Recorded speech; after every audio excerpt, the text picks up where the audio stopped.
ওহে বৈষ্ণব ঠাকুর দয়ার সাগর, হে দাসে করুণা করি, দিয়া পদ ছায়া শুধু হে আমায়, দিয়া পদ ছায়া শুধু হে আমায়, তোমার চরণ ধরি, তোমার চরণ ধরি। ओम विष्णुपादाय कृष्ण कृष्णाय श्रीमती गोपाल कृष्ण गोस्वामी नमः। प्रभुपाद साहित्य प्रकाशाय प्रचरण कृतवान् साधु भगवत पादाय ते नमः।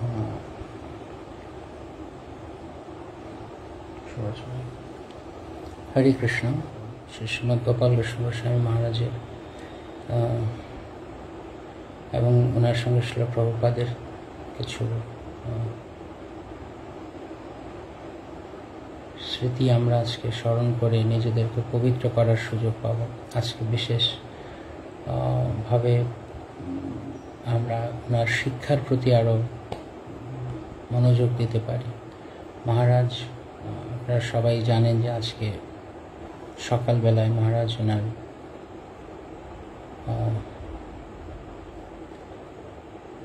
এই জড়জগতে ওনাকে যে দেহে উনি শ্রী প্রভুপাদের সেবা করছিলেন, সেই দেহকে ছেড়ে উনি শ্রী প্রভুপাদের সঙ্গে প্রচার সেবায় নিযুক্ত হয়েছেন। কোথাও বা ভগবান শ্রীকৃষ্ণের বিশেষ ইচ্ছা অনুযায়ী মহারাজ এই জগতে ওনার প্রকট লীলা সংবরণ করলেন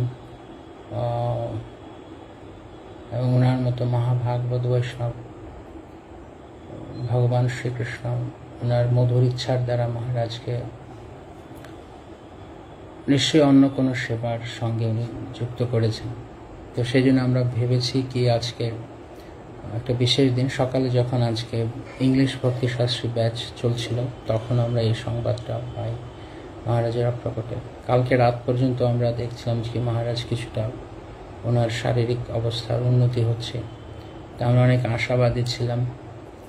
শিল প্রভুপাদের যারা সৈন্যগণ রয়েছেন, যারা নিষ্ঠা সহকারে প্রভুপাদের আর্মিতে যুগ যুগ ধরে সেবা করে চলেছেন, তাদের মধ্যে শ্রী শ্রীমদ গোপাল কৃষ্ণ গোস্বামী মহারাজ অন্যতম প্রধান একজন।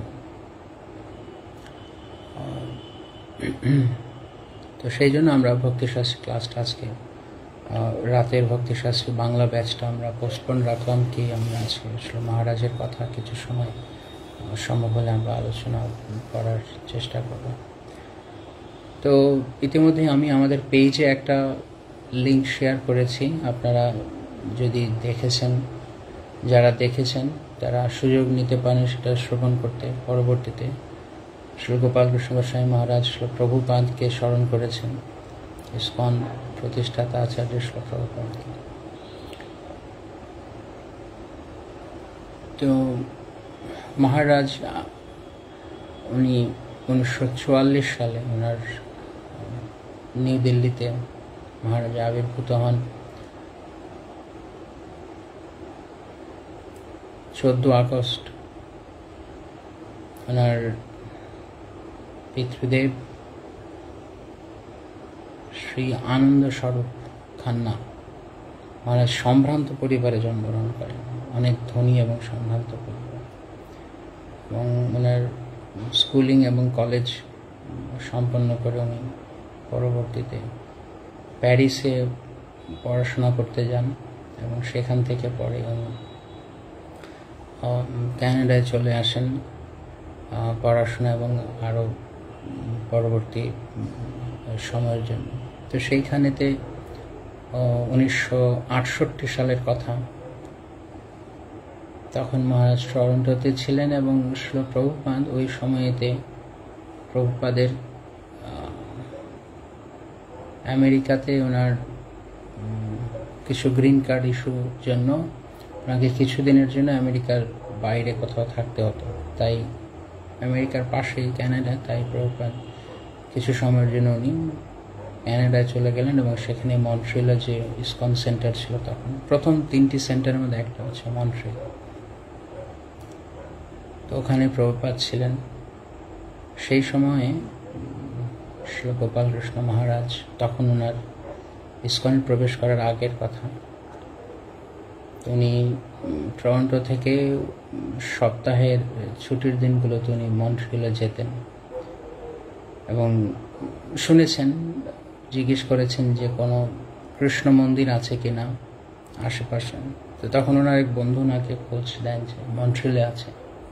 তো সেখান থেকে মহারাজ আসতেন মন্ট্রিলে। মে মাসের কথা, যখন মহারাজ মন্দিরে আসছেন, মন্দিরের কর্মসূচি দেখছেন, তো ওনার ভালো লেগেছে।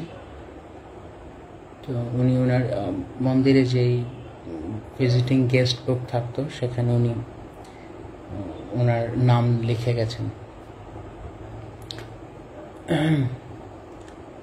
তারপর উনি টরন্টোতে চলে আসেন।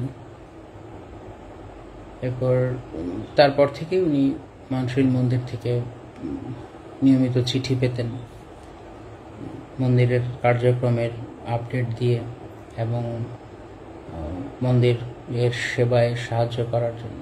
তো এইরকমই একদিন উনি, এক বিশেষ দিন উনি একটা চিঠি পেলেন যে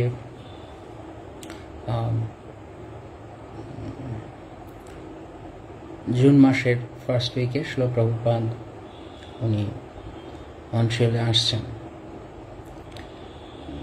তখন প্রভুপাদকে স্বামীজি বলা হতো ইসকনে। তো স্বামীজি আসছেন, তো তুমি আসতে পারো, দেখা করতে পারো। তখন উনি 24 বছরের যুবক সেখানে। তো উনি জুন মাসের 1 তারিখ, 1 জুন 1968 সালে প্রথম শ্রীল প্রভুপাদের সঙ্গে ওনার সাক্ষাৎ হয় মন্ট্রিল মন্দিরে। শ্রীল প্রভুপাদ আসার আগে উনি আগের দিনে মন্দিরে পৌঁছে গিয়েছিলেন প্রভুপাদের সঙ্গে সাক্ষাৎ করার জন্য। তখন মন্দিরের যিনি মন্দির অধ্যক্ষ ছিলেন ওই সময়তে, জনার্দন প্রভু বলে একজন ফ্রেঞ্চ ক্যানাডিয়ান। তো উনি, মহারাজ ওনাকে জিজ্ঞেস করেন, তখন ওনার নাম ছিল গোপাল কৃষ্ণ খান, ওনার পারিবারিক যে নাম ছিল। তখন জিজ্ঞেস করেন যে আমি কি সেবা, কিছু হেল্প করতে পারি? তো তখন উনি বলেন, তাহলে আপনি শ্রীল প্রভুপাদের রুমটা পরিষ্কার করুন। তো ভেবে দেখুন কত সৌভাগ্যবান ছিলেন। জীবনের প্রথম সেবা উনি, এর আগে উনি বলছিলেন যে এর আগে আমি কৃষ্ণ সম্পর্কে, চৈতন্য মহাপ্রভু সম্পর্কে, বৃন্দাবন সম্পর্কে কখনো বৃন্দাবন মায়াপুরের নাম শুনি, বা বৃন্দাবন মায়াপুর যাইনি, এরকম মায়াপুরের নাম শুনি, বৃন্দাবন যাইনি, এবং চৈতন্য মহাপ্রভু কি, বৈষ্ণব দর্শন কি, আমি কিছুই জানতাম না। কিন্তু কত সৌভাগ্যবান ছিলেন, প্রথম যে সেবা পেয়েছেন সেই সেবাটি হচ্ছে শ্রীল প্রভুপাদের কক্ষ পরিষ্কার করা সেবা। তো সেই সেবাতে ওনার সৌভাগ্য শুরু হয়। এবং তারপর যখন শ্রীল প্রভুপাদ আসেন, ওনার সঙ্গে সাক্ষাৎ হয় এবং উনি প্রত্যেকটা ক্লাসে, শ্রীল প্রভুপাদের প্রতিটা ক্লাসে উনি থাকতেন, মনোযোগ সহকারে অংশগ্রহণ করতেন। খুব একটা কেউ ওখানে ভারতীয় ছিল না। একজন বাঙালি ভারতীয় ছিল, ভারতীয় বাঙালি ছিল, কিন্তু সে শুধু আসা যাওয়া করতো, খুব বেশি একটা মানে অ্যাপ্রিসিয়েট করতে ইসকনকে এরকম না। তো শ্রীল প্রভুপাদের সঙ্গে অল্প দিনের মধ্যে ওনার খুব ভালো ঘনিষ্ঠতা হয়। প্রভুপাদ জিজ্ঞেস করেন, তুমি কোথা থেকে এসো,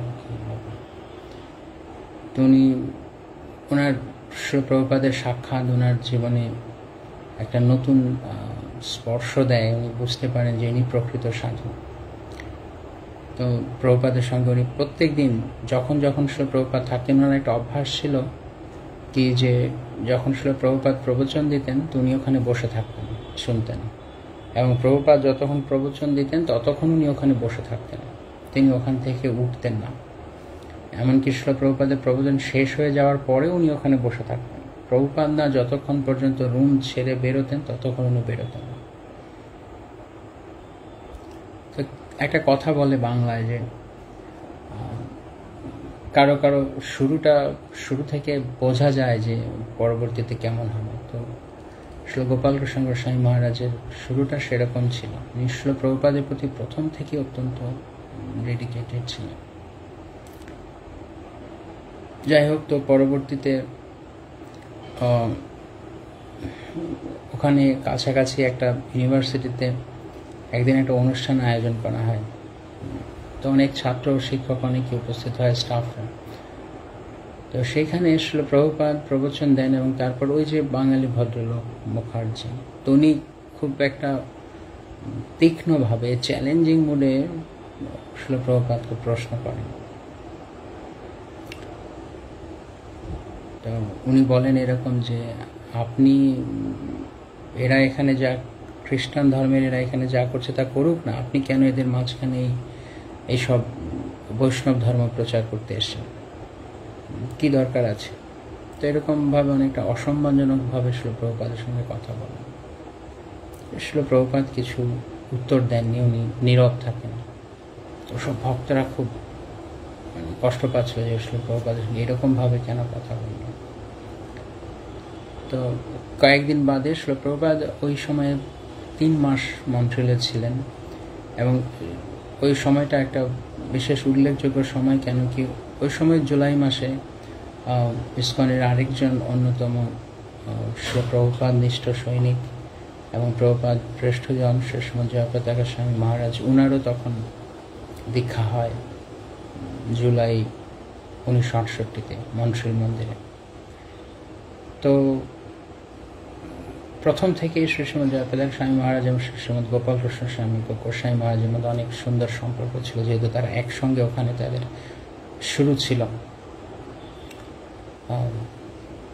তো কয়েকদিন পর যখন শিল প্রভুপাদ অগাস্ট মাসে আবার আমেরিকায় ফিরে আসবেন, তখন একদিন উনি গোপালকৃষ্ণ মহারাজকে ডাক দিয়ে জিজ্ঞেস করেন, তখন ওনার দীক্ষা হয়নি।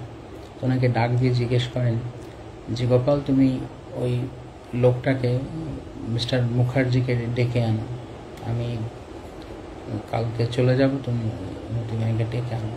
তো উনি জিজ্ঞেস করেছেন, প্রভুপাদ ও তো আপনাকে এরকম অসম্মান করলো, তো আপনি কেন ওকে ডাকছেন? প্রভুপাদ বলেন, না, নিশ্চয়ই আমি হয়তো পূর্বজন্মে এরকম কিছু ওর সঙ্গে করেছিলাম, তাই ও আমার সঙ্গে করেছে, কিন্তু আমি কালকে চলে যাব, তাই আমি আশীর্বাদ করতে চাই। তো মহারাজ বলছিলেন যে এটা ছিল শিল প্রভুপাদের মানে অনন্য সাধারণ করুণার লক্ষণ, যে কেউ তাকে ভরা সভার মাঝখানে এরকমভাবে অসম্মান করে কথা বলেছেন, অপমানজনক একজন বিখ্যাত সাধুর পক্ষে, বা এরকম একজন পরম ভাগবত বৈষ্ণবের প্রতি যে এরকম আচরণ করেছে, কিন্তু তিনি কিছুই মনে করেননি। তিনি উল্টে বললেন, ওকে ডাক দাও, আমি আশীর্বাদ করব। তো শিল প্রভুপাদ এই অদ্ভুত একটা নিদর্শন রেখে গেছেন ক্ষমার এবং জীবের প্রতি করুণার। তো যাই হোক, এরপর মহারাজ উনি ওনার শিল প্রভুপাদের স্মৃতিচারণে বললেন কি যে একসময় প্রভুপাদ উনি মন্ট্রিলে যখন থাকতেন উনি অনেক কিছু দেখতেন অনেক জায়গা। তো এরকম শিল প্রভুপাদ ভাবতেন, আর প্রভুপাদ সবসময় চিন্তা করতেন যে কীভাবে কৃষ্ণ ভাবনামৃতের সর্বোচ্চ বিকাশ করা যায়। তো মন্ট্রিয়ালে কিছু জায়গা দেখে শিল প্রভুপাদের কোনো বিল্ডিং দেখে খুব পছন্দ, এবং প্রভুপাদ বলেন কি যে যদি সম্ভব হয় তাহলে আমি ওয়ার্ল্ড হেডকোয়ার্টার এখানে বানাবো। যদিও সেটা পরে হয়নি, সেটা এখানেই হয়েছে। যাই হোক, তো প্রভুপাদ পরবর্তীতে উনি ক্যানাডিয়ান ব্যাংকে, ক্যানাডিয়ান ইম্পেরিয়াল ব্যাংক মন্ট্রিয়াল, ওখানে একটা অ্যাকাউন্ট খোলেন ইসকনের জন্য। তো কিছুদিন পর শিল প্রভুপাদ খোঁজ পান, কেন কি এটার পুরো অ্যাকাউন্টটা চালানোর জন্য শিল গোপালকৃষ্ণ মহারাজকে দায়িত্ব দেওয়া হয়েছিল যে তুমি এটা দেখবে। তো মহারাজ রিপোর্ট পাঠাতেন নিয়মিত প্রভুপাদকে। তো উনি জানান যে শিল প্রভুপাদ এরা অনেক উচ্চ হারে ফিস কাটছে। তো প্রভুপাদ বলছে ওদেরকে গিয়ে বলো যে এরা যেন এত টাকা না কাটে। শিল প্রভুপাদ খুব স্ট্রেট ফরওয়ার্ড ছিলেন, এবং কখনো কখনো এরকম, যেমন একসময় শ্রুতকীর্তি প্রভু প্রভুপাদের আরেকজন সেবক ছিলেন পরবর্তীতে। তো উনি একসময় বলছিলেন যে প্রভুপাদ এত স্ট্রেট ফরওয়ার্ড ছিলেন যে কেউ কিছু বললে উনি খুব একটা কেয়ার করতেন না। একসময় এরকম ফ্লাইটে ওঠার পরেই প্রভুপাদ বলছে আমার খিদে লেগেছে, কিছু খাবো। তো তখন শ্রুতকীর্তি প্রভু পাশ থেকে বলেন প্রভুপাদ একটু পরে যখন ফ্লাইটে খাওয়া দেবে তখন খুলতে পারবো, নয়তো এখন খোলার প্যাক খোলার বা যেই ফুড প্লেট থাকে সামনের যে ট্রেটা থাকে ওটা খোলার পারমিশন নেই। প্রভুপাদ বলছেন কোনো অসুবিধা নেই, তুমি বের করো, আমি পাবো। আর এবার প্রভুপাদ এরকম উনি এয়ারপোর্টের যেই ওয়াশরুম থাকে তো ওখানে, তো এখন এরকম ব্যবস্থা নেই, হয়তো তখন ছিল কি যে মগের মধ্যে জল ভরা যেত, প্রভুপাদ ওখানেই স্নান করা শুরু করেছে। তো যে স্টাফরা থাকে, ক্লিনিং স্টাফরা, এটা চিৎকার করা শুরু করেছে। এটা মোস্ট প্রবাবলি সাউথ ইস্ট এশিয়ার কোনো একটা জায়গা। তো প্রভুপাদ এরকম স্নান করা শুরু করেছেন যেন উনি ওনার রুটিন মেনটেন করবেন। তো ওরা করছে, আরে এ কি এখানে জল দিয়ে ভিজিয়ে দিচ্ছি, এয়ারপোর্ট সবসময় খুব ড্রাই রাখে বাথরুম পর্যন্ত ওরা। তো প্রভুপাদ উনি ওনার মতো করে চলতেন। তাই নিয়ে তো প্রভুপাদ বলেন যে ব্যাংকের লোককে গিয়ে বলো এত ফিস না কাটতে। তো মহারাজ চেষ্টা করেছেন কিন্তু এরকমটা সম্ভব হয়নি। তো প্রভুপাদ তখন এই অ্যাকাউন্টটা বন্ধ করে দিন। উনি বলেন এটা কৃষ্ণের পয়সা, তাই এত টাকা ওরা চার্জ কাটছে, এটাকে আমরা কন্টিনিউ করতে চাই না। তো ওই অ্যাকাউন্টটা ক্লোজ করে দেওয়া হয়। তো একদিন মহারাজ প্রভুপাদের সঙ্গে ছিলেন, তখন এক খ্রিস্টিয়ান নান উনি প্রভুপাদের সঙ্গে দেখা করতে এসেছিলেন। তো মহারাজ স্মৃতিচারণ করছিলেন কি প্রভুপাদ ওনাকে জিজ্ঞেস করেছেন আপনি কি চ্যান্ট করেন, মানে আপনি কি জব করেন? তো বলছে হ্যাঁ আমি চ্যান্টিং করি, আমি জব করি। তো কি জব করেন? তো বলছে আমি মনে মনে জব করি। তখন প্রভুপাদ বলছেন আপনি কি খিদে লাগলে মনে মনে খান? তো বলছে না। বলছেন এখন থেকে আপনি খিদে লাগলে মনে মনে খাবেন। সেটা কিভাবে সম্ভব? তো প্রভুপাদ বলছে যেরকম মনে মনে আপনি খেতে পারেন না, সেরকম মনে মনে আপনি মেন্টালি জবও করতে পারেন না। জব আপনাকে শুনে শুনে উচ্চস্বরে করতে হবে, শুনতে হবে, শুনে শুনে আপনাকে করতে হবে। তো মহারাজ এই কথাটাকে খুব একটা গুরুত্বপূর্ণ ইনস্ট্রাকশন হিসেবে নেন। এবং সে সময় গোপালকৃষ্ণ গোস্বামী মহারাজ উনি হরিনাম জপে ওনার মানে পারফেক্ট হরিনাম জপের জন্য উনি ইসকনে বিখ্যাত একজন। সবাইকে হরিনাম জপে উদ্বুদ্ধ করা, অনুপ্রাণিত করা এবং অ্যাটেন্টিভ চ্যান্টিং। উনি সবসময় কথাটা বলতেন যে you must all chant 16 attentive rounds, attentive 16 rounds. এরকম আমরা যেরকম বলি যে 16 মালা, এরকম ধ্যান সহকারে 16 মালা, এটা ছিল ওনার স্ট্যান্ডার্ড। তো প্রভুপাদের কাছ থেকে এটা উনি শুনেছিলেন। যাই হোক, পরবর্তীতে 1969 সালে, এক বছর পর প্রভুপাদ ওনাকে চিঠির মাধ্যমে দীক্ষা প্রদান করেন এবং ওনার জন্য জপমালা পাঠানো। তো প্রভুপাদ যে চিঠিতে লিখেন, চিঠিটা এখন অ্যাভেলেবল, যেখানে লেখা রয়েছে প্রভুপাদ বলেছেন যে তোমার নাম গোপাল কৃষ্ণ, তাই ইতিমধ্যেই তোমার পারমার্থিক নাম রয়েছে, আমি আর তোমার নাম চেঞ্জ করব না, তোমার নাম গোপাল কৃষ্ণ দাস। তো সেই থেকে উনি গোপাল কৃষ্ণ দাস বলে, গোপাল কৃষ্ণ প্রভু বলে পরিচিত ছিলেন। তো পরে প্রভুপাদ অনেক গুরুত্বপূর্ণ সেবা ওনাকে দিয়েছিলেন। উল্লেখযোগ্য বিষয় এখানে এই যে প্রভুপাদের শিষ্যগণের মধ্যে সর্বপ্রথম যিনি ভারতীয় শিষ্য তিনি হচ্ছেন শ্রীশ্রী গোপাল কৃষ্ণ গোস্বামী মহারাজ। প্রভুপাদের তখনকার সময় সব আমেরিকান শিষ্য ছিল, মানে আমেরিকান বা ইউরোপিয়ান। প্রথম যিনি ভারতীয় শিষ্য উনি ছিলেন গোপাল কৃষ্ণ মহারাজ। এবং এটা একটা বেশ সিগনিফিক্যান্ট, খুব একটা তাৎপর্যপূর্ণ ছিল। কেন কি প্রভুপাদও এই ব্যাকগ্রাউন্ডের আপাত দৃষ্টিতে দেখতে, প্রভুপাদও ভারতবর্ষ থেকে গেছেন এবং সেখানে আরেকজন ভারতীয় প্রভুপাদকে সাহায্য করছেন। তো প্রভুপাদ ওনার যেই এক্সপার্টাইজ, কাজ করার দক্ষতা দেখেছেন এবং কতটা ডেডিকেটেড এবং কমিটেড, সব কিছু দেখে প্রভুপাদ ওনাকে পরবর্তীতে 1975 সালে যখন ওনাকে প্রথম ভারতে নিয়ে আসেন, তখন প্রভুপাদ ওনাকে সম্পূর্ণ ভারতের জিবিসি করেন। এবং তখনও পর্যন্ত ভারতবর্ষে বুক ডিস্ট্রিবিউশন ওরকমভাবে শুরু হয়নি। তো প্রভুপাদ বলেন যে ভারতের বাইরে ছিল অন্যান্য দেশে সংকীর্তন বুক ডিস্ট্রিবিউশন, তো ভারতবর্ষে এরকম ছিল না। তখন তো প্রভুপাদ এখানে বই পাবলিশ করার জন্য এবং বুক ডিস্ট্রিবিউশন করার জন্য ওনাকে নির্দেশ দেন বিশেষ করে। সেই জন্য মহারাজের প্রণাম মন্ত্র রয়েছে প্রভুপাদস্য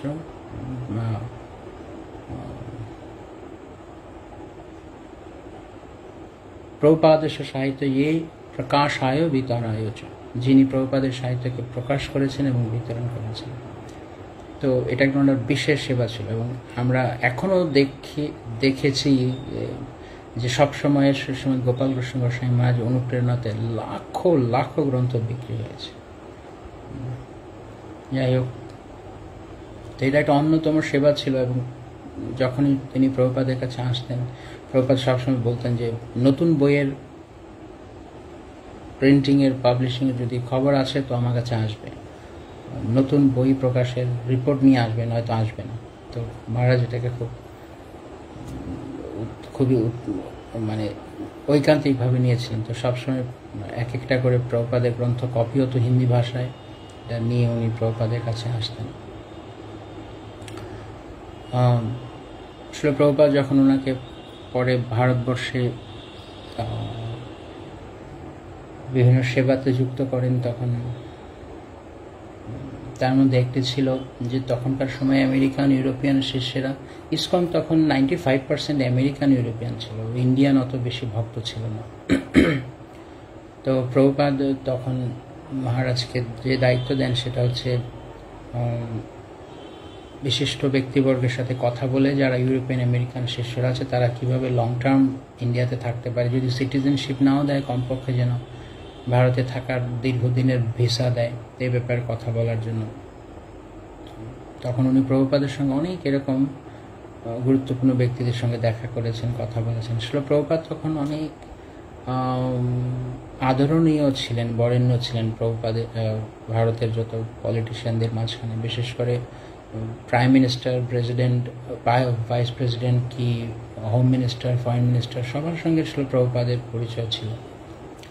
তখন প্রভুপাদ ওনাকে এই ভক্তদের ভিসা বা এই সংক্রান্ত বিষয়ে কথা বলার জন্য পাঠান এবং প্রথম তখন গোপাল কৃষ্ণ মহারাজ উনি তখনকার সময় ফরেন মিনিস্টার মিস্টার বাজপেয়ী সঙ্গে দেখা করেন এবং কনসেশন করার জন্য বলেন যে ভক্তরা যাতে থাকতে পারে সেই বিষয়টা যেন উনি দেখেন। তো উনি খুব সহানুভূতি দেখান এবং বেশ সহযোগিতাও করেন তখনকার সময়। তো পরবর্তীতে প্রভুপাদ এই কথা বলেন যে একসময় এই বাজপেয়ী অনেক ইম্পর্টেন্ট ব্যক্তিত্ব হবেন ভারতের রাজনীতিতে। তো তার কিছুদিন পরেই দেখা যায় যে মিস্টার বাজপেয়ী ভারত রত্ন উপাধি পেয়েছিলেন, যিনি পরে তিনি ভারতের প্রাইম মিনিস্টার হন অটল বিহারী বাজপেয়ী। তো মহারাজ বলছিলেন যে প্রভুপাদের একটা কিছু কৃপা ছিল, বা প্রভুপাদের কৃপা নয় ঠিক, মানে প্রভুপাদ দেখতে পাচ্ছিলেন দূরদৃষ্টিতে তিনি একটা কিছু গুরুত্বপূর্ণ হবেন। তো একদিন প্রভুপাদ ওনাকে রাত করে মিডনাইটে ডাকেন। তখন অনেক ভক্তদেরকে এরকম হঠাৎ করে যারা জিবিসি থাকতেন বা গুরুত্বপূর্ণ পদে থাকতেন তাদের আলাদা করে বিশ্রাম বলে কিছু ছিল না, যখন তখন প্রভুপাদ ডাকতেন। 24/7 প্রভুপাদের সেবায় তাদেরকে সবসময় থাকতেন। আসলে আমরা আরও যত প্রভুপাদ শিষ্যদের কাছ থেকে শুনি যে প্রভুপাদের সময়ে সেবার ধরন, সেবার মান ছিল অন্যরকম। এখনকার মতো যে অনেক সময় আমরা অনেক জায়গাতে ফাঁকি দিই এরকম তখন সম্ভব ছিল না, এবং প্রভুপাদের সেবা মানে তখন পুরো ডেডিকেশন দিয়ে করতে হতো এবং প্রস্তুত থাকতে হতো। অজুহাত জিনিসটা ছিল কম, সবকিছু সময়ের সাথে সাথে মান কমে যায়। তো প্রভুপাদ ওনাকে ডাকেন মাঝ রাত্রিতে। তো ডেকে হঠাৎ করে প্রভুপাদ বলেন আমাকে একটা কাগজ কলম দাও। তো প্রভুপাদ তার মাঝখানে লিখেন।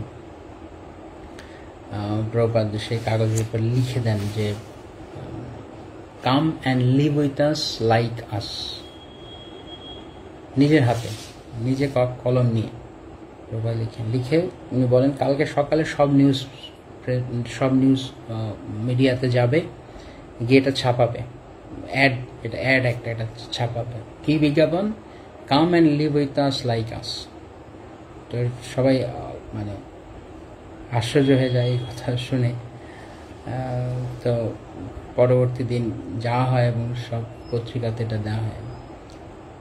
তো মানে আমাদের সঙ্গে এসো এবং আমাদের মতো করে থাকো, আমাদের সঙ্গে থাকো। তো বড় বড় বলা হয় যে নিউজ পেপারে গিয়ে এটা ছাপতে এবং ওখান থেকে বড় প্রিন্ট করে সেটা বিলবোর্ডের মধ্যে শহরের বিভিন্ন জায়গায় লাগিয়ে দিতে। অর্থাৎ ভারতবর্ষে অনেকেই না খেতে পেয়ে কষ্ট পাচ্ছে, তো তারা সবাই আসুক আমাদের সঙ্গে ইসকনে, আমরা তাদের থাকা খাওয়ার ব্যবস্থা করব। তো মহারাজ শিল প্রভুপাদ পরে জিজ্ঞাসা করেন যে প্রভুপাদ, এটা তো আমাদের তো সেরকম সামর্থ্য নেই সবাইকে এরকমভাবে দেখভাল করার। তো শিল প্রভুপাদ বলেন যে আমি কি বলেছি? আমি বলেছি আমি সবাইকে এমনিতেই রাখবো নাকি? আমি লিখেছি come and live with us like us, আমাদের সঙ্গে এসো এবং আমাদের সঙ্গে থাকো, আমরা যেভাবে থাকি সেরকমভাবে থাকো। তো প্রভুপাদ বলেন যদি ওরা এখানে এসে আমাদের মতো করে থাকে, আমরা যেভাবে থাকি, তাহলে আমি তাদের থাকা খাওয়ার ব্যবস্থা করব, দুশ্চিন্তার কিছু নেই, যে কোনো ভাবে আমি তাদেরকে দেখব। তো প্রভুপাদের এখান থেকে আমরা দেখে আসলো প্রভুপাদের যেই হয়তো কি করুণা, ওনার সবাইকে অ্যাকোমোডেট করার যে মানসিকতা এবং সবাইকে মানে একটা ইসকনের দরজা সবার জন্য খুলে রেখেছিলেন প্রভুপাদ, যে এসো আমাদের সঙ্গে থাকো, আমি তোমার ভরণ পোষণ করবো। অর্থাৎ এর দ্বারা একটা বার্তা দেওয়া হচ্ছে, এটা মানে এরকম না ইসকন একটা হোটেল, যে আসবে সে সেখানে খেতে পারবে তা না, এখানে আসতে হবে, আমাদের মতো করে চলতে হবে, অর্থাৎ ইসকনের আদর্শে চলতে হবে, তো আমরা খাওয়াবো। এটা ছিল প্রভুপাদের চিন্তা। অর্থাৎ এর মধ্য দিয়ে অনেককে আমরা ভক্তি জীবনে আসার অনুপ্রেরণাও দিতে পারবো। তারা হয়তো আমাদের সঙ্গে থাকতে থাকতে, আমাদের মতো থাকতে থাকতে তারা ভক্তি করতে উৎসুক হবে। কিন্তু কখন অর্থ কোথা থেকে আসবে, কে দিবে, সেটা প্রভুপাদ ভাবতেন। কেননা প্রভুপাদ ভগবানের শুদ্ধ ভক্ত ছিলেন। ফলে শুদ্ধ ভক্ত যখন ভগবানের সেবা করার ইচ্ছা প্রকাশ করেন, তখন ভগবান সেই সেবাটি সম্পাদন করার সব ফ্যাসিলিটেশন উনি করে দেন শুদ্ধ ভক্তের জন্য। যে কেউ যদি আমি ভাবি যে আমি চিন্তা করবো একে ওকে ধরবো, ওর পকেট মারবো, কিভাবে ডোনেশন তুলবো, চাঁদাবাজি করবো, এইগুলো নয়, কৃষ্ণ ঠিক ব্যবস্থা করবেন। তো যাই হোক, তো প্রভুপাদ সেই রকম দৃষ্টিভঙ্গি দিয়েছিলেন যে কেউ যদি আমাদের সঙ্গে সেবা করতে চায়, আমাদের মতো থাকতে চায়, তাহলে আমি তার ভরণ পোষণ করব। এতটাই উদার ছিলেন শিল প্রভুপাদ। এরপর এক সময় মহারাজ আরো বলেন কি, যে যখন কুম্ভ মেলা হয় 76-এ শেষের দিকে, এখন নাকি 77-এর শুরুতে কুম্ভ মেলা, তো অনেক লোক হয় না কুম্ভ মেলায়। তো ওখানে অল্প খরচায় বই ছাপানোর জন্য ভক্তরা চিন্তা করেন। তো কিছু কিছু ভক্তরা আইডিয়া দেয় যে শিল প্রভুপাদের ছোট গ্রন্থ ছাপানো, যে ভগবত গীতা আছে, এটা পারপট বাদ দিয়ে শুধু গীতা প্রেস যেরকম বের করে এরকম ভাবে শুধু শ্লোক দিয়ে বই বিক্রি করে, তাতে অনেক বই বিক্রি হবে এবং লাভ হবে, অনেক বেশ অর্থ সংগ্রহ হবে তার মাধ্যমে।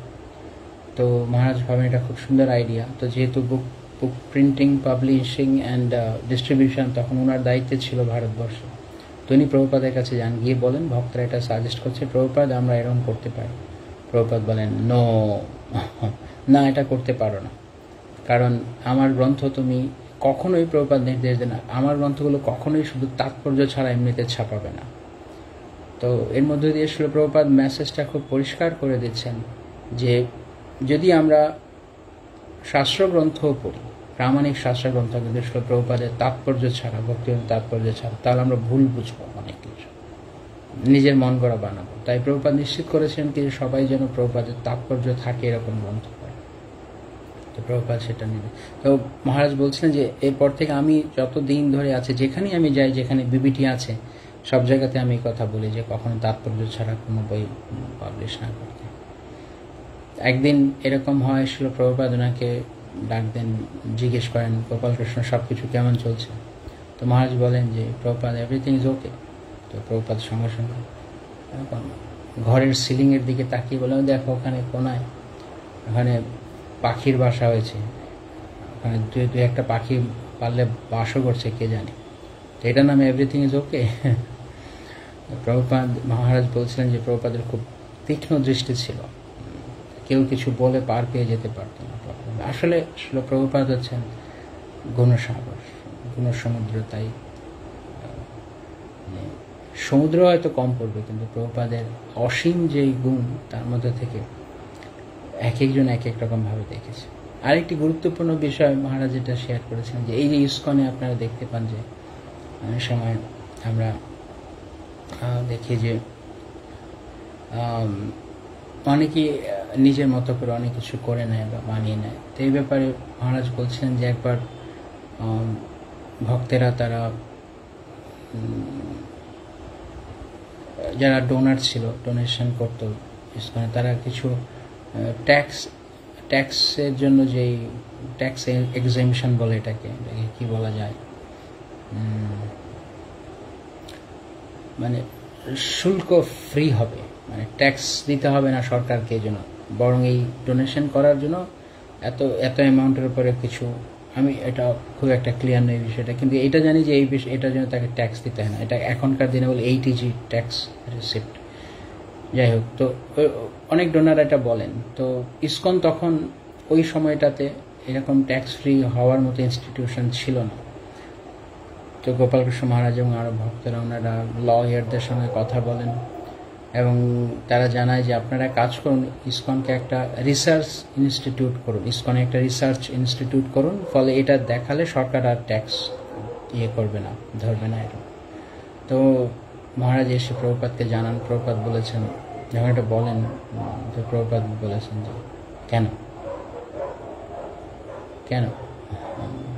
ব্যাসদেব ইতিমধ্যে সব কিছু রিসার্চ করে গেছেন, আবার কেন রিসার্চ করতে হবে?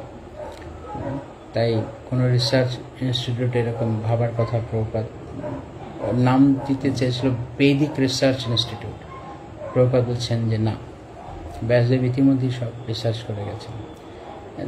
তো মহারাজ বলছেন কি ধারণাটার পেছনে এই ছিল, প্রভুপাদ এটা বোঝাতে চেয়েছিলেন যে কখনো কোনো এক সময় রিসার্চের নামে কেউ এখানে যেমন খুশি তেমন স্ট্যান্ডার্ড তৈরি করে দেবে, নতুন দর্শন সিদ্ধান্ত দিতে চাইবে। তাই প্রভুপাদ এই বিষয়ে খুব সতর্ক ছিলেন যেন পূর্বতন আচার্যরা আমাদেরকে যে সিদ্ধান্ত এবং দর্শন দিয়েছেন সেটা যেন আমরা পরিবর্তন করার মতো এমন কিছু না করি। তো এইভাবে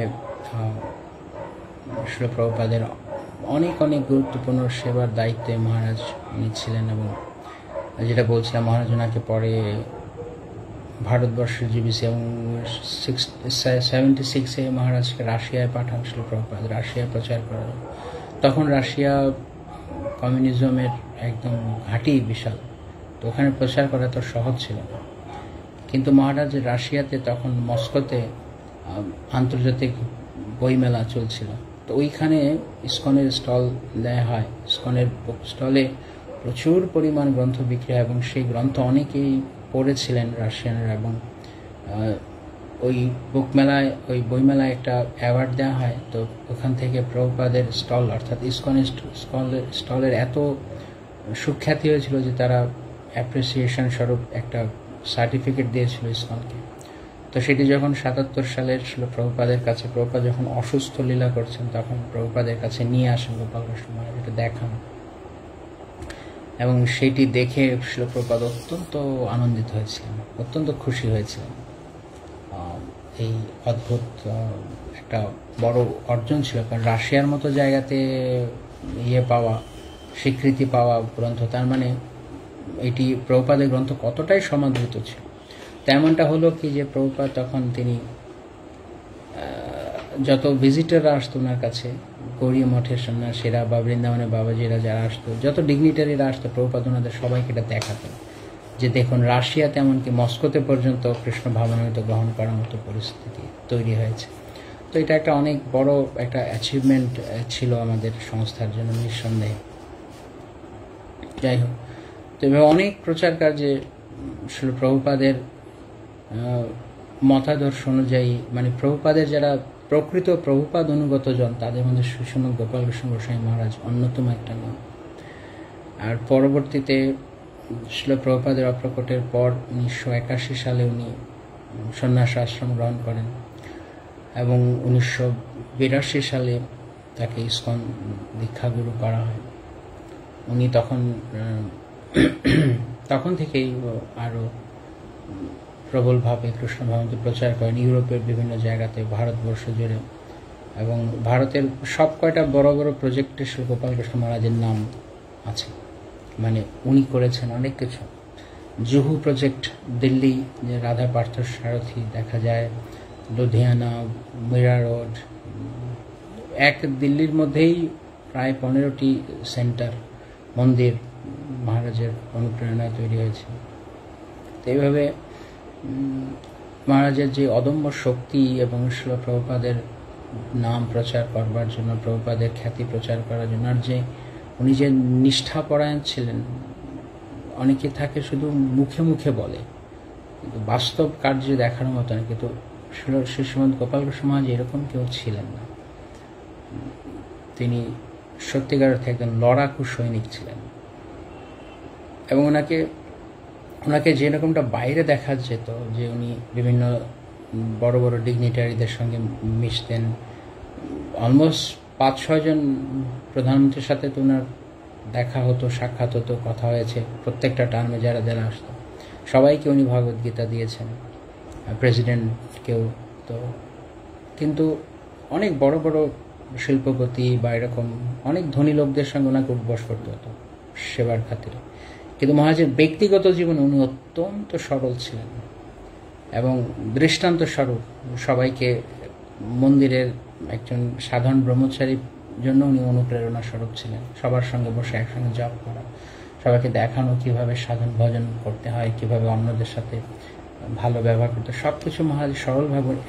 অনেকে থাকে আমরা এরকম, যে অনেক সময় অনেকে যখন কিছু ফুটফাট একটু আধটু প্রচারে নাম হয়ে যায়, অনেকে তাকে চেনে জানে, 2-4-10 জন লোক জানলেই তার অহংকার, এবং সোশ্যাল মিডিয়াতে বিভিন্ন ছবি ফেলানো এবং অনেক কিছু দেখানো। কিন্তু এইরকম ব্যক্তি উনি ছিলেন। এত বড় মাপের একজন শিল প্রভুপাদের সেবক ছিলেন, এত গুরুত্বপূর্ণ দায়িত্ব পালন করেছেন, কিন্তু সবসময় অত্যন্ত সরলভাবে ওনার জীবন কাটিয়েছেন। একবার 2003 সালে, তখন রাধা রাসবিহারী 25th ইয়ার সেলিব্রেশন ছিল। তো শ্রী শ্রীমন্ত গোপাল কৃষ্ণ মহারাজ ওখানে আসেন।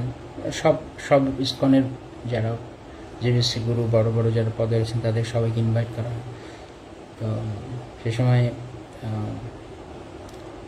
অনুষ্ঠান শেষ হবার পর আমাদের গৌরাঙ্গ প্রভু উনি গোপাল কৃষ্ণ মহারাজকে ইনভাইট, মানে ওনার দায়িত্ব ছিল সব যারা প্রপাত শিষ্যরা আসবে তারা যেন ঠিকঠাক প্রসাদ পাবে, সব কিছু দেখবেন।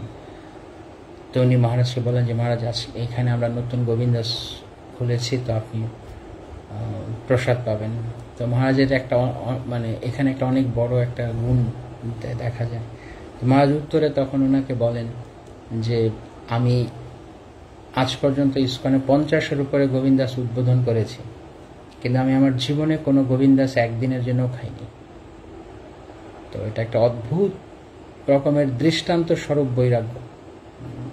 আমরা তো সাধারণত খাওয়ার জায়গা পেলেই হুটহাট বসে পড়ি, খেয়ে নিই বা এরকম, কিন্তু মহারাজ এত কিছু করেছেন, এত বিখ্যাত ব্যক্তি, এবং সবাই ওনাকে সেবা করার জন্য কেমন উদ্গ্রীব হয়ে থাকতো।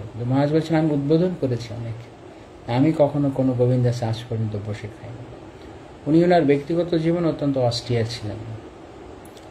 একবার বম্বে থেকে ওনাকে কোনো আরেকজন ইসকন কোনো সন্ন্যাসী ওনাকে নিমন্ত্রণ জানান যে মহারাজ আপনি আসুন, এখানে আমার সঙ্গে থাকবেন বা আমরা একসঙ্গে কিছুদিন থাকবো।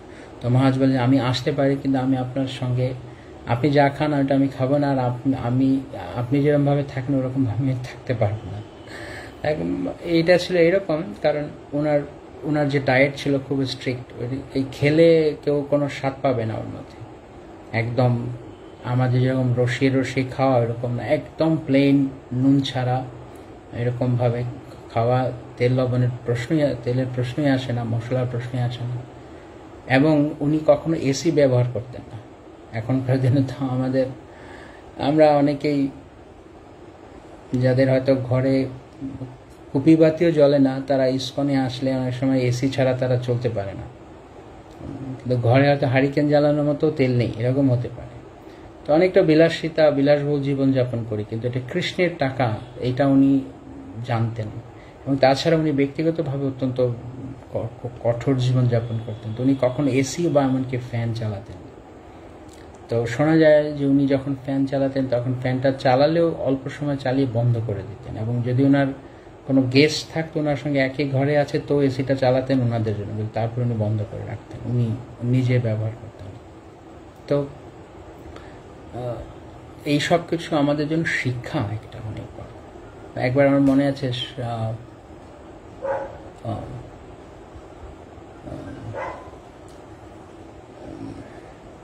যেমনটা আমরা দেখি যে আমরা যতবারই দেখেছি শ্রীমন্ত গোপাল কৃষ্ণ মহারাজকে, যে যদি কেউ এনার্জি, শক্তি বা উৎসাহ বা উদ্দীপনার কথা বলে, উৎসাহের কথা বলে ভক্তি জীবনে, তাহলে গোপাল কৃষ্ণ মহারাজ ছিলেন এক অনন্য উদাহরণ, one of the top most finest perfect example উৎসাহ, অনুপ্রেরণা এবং শক্তির।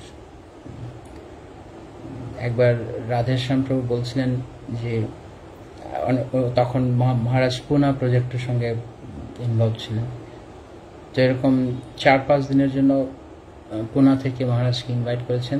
অনেকগুলো প্রোগ্রাম ছিল, তো মহারাজ সারাদিন এরকম বিভিন্ন প্রোগ্রামে যেতেন।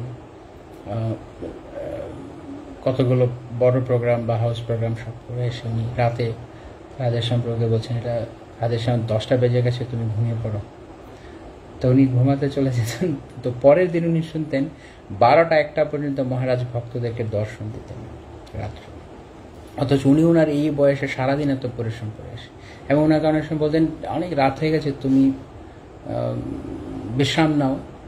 আর আমি মনে হয় না কালকে জানি না মঙ্গল আরতিতে উঠতে পারবো কিনা, কিন্তু প্রভু বলছিলেন যে আমি কোনো দিন মহারাজকে দেখিনি এত প্রোগ্রাম, এত কিছুর পরে, এত রাতে এসেও এত দেরি করে ঘুমিয়েও সবার আগে মঙ্গল আরতিতে অল্টার খুলে দেখতাম যে ধূপ দ্বীপ নিয়ে মহারাজ আরতি করছেন। এবং এটা আমরা যারা চোখে দেখেছি, দেখার সৌভাগ্য হয়েছে, এরকম অদ্ভুত দৃশ্য দেখবার জন্য কৃষ্ণের বহু করুণার দরকার। দেখতাম পঞ্চতত্ত্ব অল্টারে যখন মহারাজ আরতি করতেন, মানে ওনার যে শারীরিক অবস্থা ছিল পরবর্তীকালে, ওনার বয়স যেহেতু অনেক বেশি ছিল, তো উনি যখন আরতি করছে সেটা অনেকটা মানে সাধারণ কোনো ব্যক্তি ভাবতে পারে না যে এরকম বয়সে হয়তো পঞ্চপ্রদীপটা তোলার মতো এনার্জি নেই ওনার হাতে, তারপরেও মহারাজ আরতি করছেন ভগবানকে। তো অনেক অনেক মানে গুণের আকর ছিলেন মহারাজ। মহারাজের বিশেষ যেটি না বললেই নয়, মহারাজের গুণের কথা বলে যেটা বলা ছাড়া সবকিছু অপূর্ণ থাকবে, সেটা হচ্ছে মহারাজের হরিনাম জপের প্রতি যেই মানে অতুলনীয় রুচি এবং নিষ্ঠা। ইসকনে এক একজন গুরুদেব এক একটা বিশেষ বিষয়ের জন্য ওনারা যেন এটা যেন ওনাদের একটা মানে ওনাদের একটা আলাদা আইডেন্টিটি। যেমন সে সময় রাধানাথ স্বামী মহারাজ উনি ত্রিনাদপি শুনেছে মনোভাবের জন্য, ওনার যে কোনো প্রবচনেই বিনয়ের কথা আসে। তো শ্রীমৎ গোপাল কৃষ্ণ গোস্বামী মহারাজের টিচিংস মানেই ওনার এই কথা থাকবেই যে অ্যাটেন্টিভ 16 রাউন্ডস, জপের উপরে এত গুরুত্ব দিতেন। এবং অনেক ভক্তরাই যারা মহারাজের সঙ্গে খুব কাছে ছিলেন তারা দেখেছেন যে মহারাজ যখন কোনো জায়গায় প্রবচন দিতে হতো, তিনি ওনার মালাটা হাতে, জপের মালা একটু হাতটা ঢুকিয়ে নিয়ে আবার বের করে তারপর উনি কথা বলতেন। তো একবার এক ভক্ত এরকম জিজ্ঞেস করেছেন, মহারাজের এক সেক্রেটারি জিজ্ঞেস করেছেন যে মহারাজ আপনি গুরু মহারাজ আপনি এরকম ভেতরে হাত দেন কেন, বা সবসময় আমি এটা খেয়াল করেছি। তো উনি বলেন যে এই মালা আমাকে শ্রীল প্রভুপাদ দিয়েছেন, তা আমি এই মালা যখন স্পর্শ করি তখন মনে হয় যে এখন যা বলবেন শ্রীল প্রভুপাদ বলবেন বা আমাকে দিয়ে শ্রীল প্রভুপাদ বলাবেন। অফকোর্স এই বিষয়গুলো গুরু শিষ্যের মাঝখানে একান্ত ব্যক্তিগত অনুভব। এখন কেউ যদি এটাকে অনুকরণ করে, ঠিক আছে চলো গোপাল কৃষ্ণ মহারাজ করতেন তা আমিও করি, কিন্তু সত্যিকার অর্থে তার গুরুদেবের জন্য কোনো হৃদয় থেকে কোনো ভাব নেই, শুধু কীভাবে আমার প্রয়োজনটা ভালো হবে ওইটা নিয়ে চিন্তা করবে। তো তার ওই মালায় হাত দিলে খুব একটা কাজ হবে বলে মনে হয় না। তো এরকম তো একবার ভক্তরা দিল্লি থেকে চণ্ডীগড় যাবে, তো কিছু ভক্তেরা প্রশ্ন ঠিক করেছে মহারাজকে চণ্ডীগড় গিয়ে প্রশ্ন করবেন, অনেকগুলো প্রশ্ন, কারণ সময় পায় না গুরু মহারাজকে সবসময় কাছে পাওয়ার প্রশ্ন করে। তো ভক্তরা সবাই রেডি হয়েছে এবং সবাই গাড়িতে উঠেছে, এবং গাড়িতে ওঠার পরে ভাবছে যে হয়তো বা পথে যেতে যেতে জিজ্ঞেস করবো কিছু। তো মহারাজ গাড়িতে উঠে ভক্তদের জিজ্ঞেস করেছেন যে আমি একটু হরিনাম জপ করবো, তোমাদের অসুবিধা নেই তো? ভক্তরা বলছে না না গুরু মহারাজ, অসুবিধার কি আছে। তো দিল্লি থেকে চণ্ডীগড় প্রায় 5-5.5 ঘন্টা লাগে, মোটামুটি লাগবেই, লাগে 5-6 ঘন্টা লাগে। তো ভক্তরা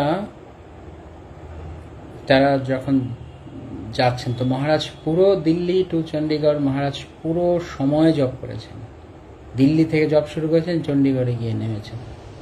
এবং এরকম মানে ধুমধাম জপ আমরা যেরকম হুরুমালুম করে একটা করি এরকম নয়, স্পষ্টভাবে উচ্চারণ করে শুনে শুনে পুরোটা সময় গাড়িতে ভক্তরা অ্যাবজর্ব হয়েছিলেন মহারাজের হরিনাম শুনতে শুনতে। তো এই যে একটা বিশেষ দিক ছিল, এটা আসলে গোপালকৃষ্ণ গোস্বামী মহারাজের জন্য আর হরিনাম জপের বিষয়ে যত গুরুত্ব উনি দিতেন। এবং আরেকটা বিষয় সেটা হচ্ছে প্রভুপাদের গ্রন্থ অধ্যয়ন করা। আরেকবার এরকম জয়পুর থেকে উনি দিল্লি আসছেন, তো রাত হয়ে গেছে এবং যে গাড়ির ভিতরে যে ক্যাবিন লাইট থাকে ওটাকে ডিম আলো, এটা অত বেশি নয়, তো ওইটাকে মানে অন করে দিয়ে মহারাজ ওনার ব্যাগ থেকে খুঁজে খুঁজে খুঁজে খুঁজে উনি প্রত্যেকদিন যেখানেই যেতেন না কেন ওনার সঙ্গে সঙ্গে বই থাকতো এবং শিল প্রভুপাদের লেকচার ট্রান্সক্রিপশন থাকতো। উনি শুনতেন না কিন্তু উনি পড়তেন, কখনো কখনো উনি শুনেছেন কিন্তু উনি পড়তেন খুব। তো প্রভুপাদের লেকচার ট্রান্সক্রিপশন যেখানে যেতেন উনি কখনো সময় নষ্ট করতেন, অব্যর্থ কালোত্তম, যেটা একজন ঐকান্তিক ভক্তের লক্ষণ। 1 সেকেন্ড সময় ও কৃষ্ণ ছাড়া কোনো কিছু নষ্ট করে না। হা হা হি হি ফুর্তি, এখনকার দিনের যেই ভক্তরা আছে, জন্মদিনের পার্টি, বিয়ের পার্টি, হ্যান ত্যান, সব জায়গায় গিয়ে ঘোরাঘুরি, এরকম এগুলো হচ্ছে উপরে ভক্ত দেখানো। মালা তিলক বড় করে মোটা করে তিলক টেনে বিয়ে বাড়ি গেলাম, জন্মদিনের বাড়ি গেলাম আর লোক দেখালাম। কিন্তু এক মুহূর্ত সময়, এটা সম্পর্কে আমরা আমাদের ফেসবুকে একবার আমরা আলোচনা করেছিলাম বেশ কয়েক মাস আগে, যে ঐকান্তিক ভক্তের জীবনশৈলী কীরকম শ্রীমদ্ ভাগবতম থেকে, যে তিনি এক মুহূর্ত সময় নষ্ট করেননি, প্রত্যেকটা মুহূর্ত কৃষ্ণ ভাবনা। কেন যে সেকেন্ড আমরা কৃষ্ণ ভুলে আছি সেই সেকেন্ডে আমাদের দেহ চলে যেতে পারে, সাবধান। তো মহারাজ এটা একটা অন্যতম নিদর্শন রেখে গেছেন আমাদের জন্য। তো উনি গাড়িতে এরকম প্রভুপাদের মানে সেক্রেটারি ওখান থেকে পেপার বের করতে ওনার কাছে মানে বিরক্তি লাগছে, এত ভিতরে কোথায় আছে, কিন্তু মহারাজ ধৈর্য ধরে পেপার বের করেছেন। তারপর উনি চশমা সবসময় পড়তেন, মানে আলো আর একটু বাড়িয়ে কোনোভাবে পুরোটা রাস্তা পড়তে পড়তে এসছেন, এই গাড়ির ঝাঁকুনি যে কোনো অবস্থায় থাকতেন। একবার মায়াপুরে, যে মায়াপুরের গৌর পূর্ণিমার আগে যে প্যান্ডেল প্রোগ্রাম হয়, কি বলে এটাকে, কালচারাল প্রোগ্রাম হয় প্যান্ডেলে, তো অনেক বছর আগের কথা। তো মহারাজ ওখানে ছিলেন, তো কোনো ভক্তরা পারফর্ম করছে, কিছু নাটক ফাটক হয়েছে। এবার মাতাজিদের একটা নাটক অনুষ্ঠান, তারা কিছু শো করছে। তো এটি আরেকজন মহারাজের একজন শিষ্য, অনেক বিখ্যাত, ভারতবর্ষে খুব ফেমাস একজন প্রচারক, নাম বলছি না, তো উনি শেয়ার করছিলেন, কেননা এটা ওনার প্রাইভেট বিষয়। তো উনি বলছিলেন যে যখন এটা ঘটছে তখন যারা মানে নাটক দেখাচ্ছে ওখানে, তেমন কি উনি বলছেন যে আমি এমনকি এই স্যাফরন ড্রেসে থেকেও আমার কাছে মানে আমি এরকম দেখছি, আমাকে উনি হয়তো বিনয় করেই এটা বলছেন হয়তো অবশ্যই, যে আমিও পর্যন্ত চোখ দিচ্ছি যে কারা কারা নাচছে, মাতাজিরা দেখতে কিরকম পারে। কিন্তু হঠাৎ করে একবার চোখ পড়েছে শ্রী গোপালকৃষ্ণ গোস্বামী মহারাজ দেখে, ওনার গুরু মহারাজের দেখে। তো তিনি দেখলেন যে মহারাজ, কেউ এটা জানে না, সবাই মনে করছে আমরা অনুষ্ঠান এনজয় করছি বা সব অনুষ্ঠান দেখছি, কিন্তু মহারাজ উনি মাথা নিচু করে উনি বই পড়ছেন। ভাবা যায় না, বই রয়েছে নিচে, উনি মাথা নিচু করে গ্রন্থ পড়ছেন। শুধু সেকেন্ডের জন্য মাথাটা তুলে দেখলেন এক ঝলক যে কারা আছে। তারপরে একটু পরে, কেন ওনাকে কিছু বলতে হবে, তো মহারাজ গিয়ে সেই টিমকে ব্যক্তিগতভাবে উনি ধন্যবাদ জানালেন যে উৎসাহ দিলেন, আমরা খুব ভালো করেছি, কিন্তু উনি নিজে দেখেন। সাধারণত আমরা এরকম প্রোগ্রাম হলে অনেক যতই সাধু হোক আর যাই হোক, সাধু মানে সাধু কিন্তু একটু সুযোগ, এটা নাটক বা কালচারাল প্রোগ্রাম হলে একটু অন্যদের একটু দেখে নেওয়ার, বিপরীত দিকে যারা আছে তাদের দেখে নেওয়ার একটা ভালো সুযোগ। বুঝতে পারছেন আমি কি বলতে চাইছি? কিন্তু যারা ঐকান্তিক ভক্ত তারা এই সমস্ত ব্যাপারে তারা কৃষ্ণের কথা চিন্তা করেন এবং তারা কৃষ্ণকে ভাবেন যে আমি লোকের চোখ ফাঁকি দিতে পারি, ভগবান তো জানেন না আমি কি করছি। এত সহজ নয় ভক্তি জীবন। তো এইভাবে এক্সেলেন্ট সমস্ত এক্সাম্পল দিয়েছেন মহারাজ যারা নিষ্ঠাবান ভক্ত তাদের প্রতি। একবার মন্দিরে উনি এত করুণাময় ছিলেন, একবার মন্দির রাত্রিবেলা এরকম 10টা-11টার দিকে অনেকগুলো কুকুর, নিচে একটা কুকুর, একটা কুকুর খুব ঘেউ ঘেউ করছিল। এটা খুব সমস্যা হচ্ছিল রাত করে, এটা পার্থসারথী মন্দিরের কথা দিল্লিতে। তো ওই সময়ে এত রাত করে কুকুর ঘেউ ঘেউ করলে সাধারণত সবারই কানে লাগবে, তো মহারাজের কানে লাগছে। তো উনি বলছেন, একটা ভক্তের ডাক দিয়ে বলছেন এই যাও তো গিয়ে কুকুরটাকে ইয়ে করে দাও, এখান থেকে সরিয়ে দাও, তো অনেক আওয়াজ করছে। তো ভক্তরা নেমে গেছে, যখন যাচ্ছে তখন একটা লাঠি নিয়ে গেছে কুকুরটাকে তাড়া করতে। তো মহারাজ পেছন থেকে বলছেন একটু ডাক দাও, তো আবার ডাক দিয়েছে। সে বলছে যে দেখো আস্তে মেরো, মারতে হবে না, ভয় দেখিয়ে যদি না যায় তখন আস্তে মেরো। আবার ভক্তরা যেতে শুরু করছে, আবার উনি ডাক দিয়েছেন, ডাক দিয়ে বলছে, আর বাইরে খুব বৃষ্টি হচ্ছে তখন। তো ভক্তরা ডাক দিয়েছে, ডাক দিয়ে বলছে থাক ছেড়ে দাও, কিছু বলতে হবে না। এত রাত করে নিশ্চয়ই কি করবে, এত রাত করে বেচারা অন্য কোথায় বা আশ্রয় নিবে, পার্থসারথীর কাছে আশ্রয় নিয়েছে, মন্দির ছাড়া কোথায় বা এই জীব আশ্রয় নেবে, কেই বা তাকে আশ্রয় দেবে, থাক ঠিক আছে অসুবিধা নেই ছেড়ে দাও। তো এমন এমন এমন আচরণ কেবলমাত্র মহাভাগবত বৈষ্ণবদের দ্বারাই সম্ভব। কোনো সাধারণ জীবাত্মা, সাধারণ কোনো ভক্ত গড় মানের কোনো ভক্তেরা আচরণ করতে পারবে না। নিজের সমস্ত জীবাত্মার মধ্যেই কৃষ্ণকে দর্শন করেন, এর এক অদ্ভুত নিদর্শন এটি। তো এইভাবে মহারাজের করুণাও অতুলনীয় ছিল। আর মহারাজের যেটা বলছিলাম একটু আগে, যে কৃষ্ণ ভাবনাতে প্রচার করার যে উদ্যম উৎসাহ, তা এই বয়সেও মহারাজের এই তো 80 বছর হতো ছুঁই এবছর, এখন 79+80 রান করছিল। তো মহারাজের প্রচারের এই বয়সে অনেক উদ্যম, বৃদ্ধ অবস্থাতেও। আমি তো ব্যক্তিগতভাবে দেখছি, আমি ওনাকে দেখছি বেশ অনেক বছর ধরে উনি এইরকম শরীরের অবস্থায় ছিলেন, কিন্তু তারপরেও Maharaj one of the oldest GBC member এখন ইসকনে উনি যখন ছিলেন।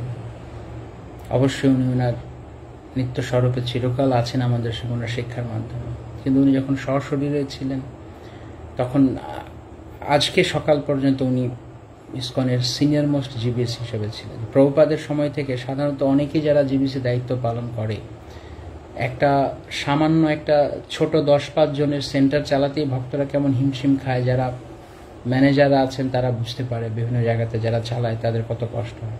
আর সেখানে জিবিসি আমি জানি না, আমি কল্পনা করতে পারবো না, যাদের ক্ষমতা আছে তারা কল্পনা করতে পারে।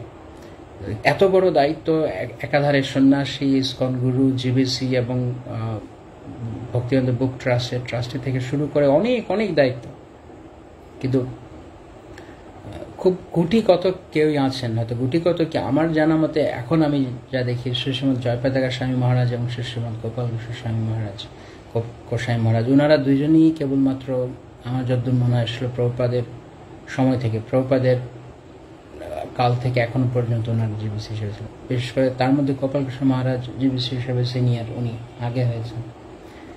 তো অনেকেই জিবিসি হয়েছেন 2-4 বছর, 5 বছর, 10 বছর বা 15 বছর দায়িত্ব পালন করেছেন, রিজাইন করেছেন, কারণ সামলানো সম্ভব নয়, এত চাপ। কিন্তু মহারাজ এই বয়সেও এইভাবেই দায়িত্ব পালন করেছেন। আমি প্রায়শই মহারাজ থাকতেও আমি এই কথা বলতাম প্রায়, যে এই আমাদের সামনে যে 2-4 জন এক্সাম্পল আছেন যারা আসলে প্রভুপাদের সেবাকে এত নিষ্ঠা সহকারে এত কাল পর্যন্ত পালন করেছেন, এইটা মানে অতুলনীয়। এর আর কোনো ম্যাচ খুঁজে পাওয়া যাবে না, কেউ এরকম হতে পারে না। এত চমৎকার সেবা ওনারা করেছেন। তো মহারাজ একবার মরিশাসের কথা, তো ওখানে ওনার প্রোগ্রাম ঠিক করা হয়েছে। তো একদিনে 3টে প্রোগ্রাম। উনি উনি আগে যখন ফুল ফ্লেজে উনি প্রচার করতে পারতেন, শরীরের সেই অবস্থা ছিল, এরকম হয়েছে তিনি একই সাথে 3টা বিভিন্ন স্টেটে একই দিনে জন্মাষ্টমী প্রোগ্রাম অ্যাটেন্ড করতেন। এইরকম মানে ছিল প্রভুপাদের মতো প্রচারের এত অদম্য উৎসাহ ওনার মধ্যে ছিল। তাই একবার মরিশাসে এরকম মহারাজ যাবেন, তো ওই একদিনে 3টে প্রোগ্রাম আয়োজন করা হয়েছে। তো যাওয়ার সময় মহারাজের হঠাৎ টেম্পারেচার হয়েছে, অনেক বেশি টেম্পারেচার বেড়েছে। তো ওনার যে সেক্রেটারি ছিল উনি ফোন করে কথা বলেছে মহারাজ এরকম জ্বর এসছে, তো ফার্স্ট প্রোগ্রামটা ক্যান্সেল করে দিতে। তো ক্যান্সেল করে দিয়েছে। তো করে দিয়ে তারপরে মহারাজের সঙ্গে কথা বলছে যে গুরু মহারাজ আপনি কি দ্বিতীয় প্রোগ্রামটাকে যেতে পারবেন? তো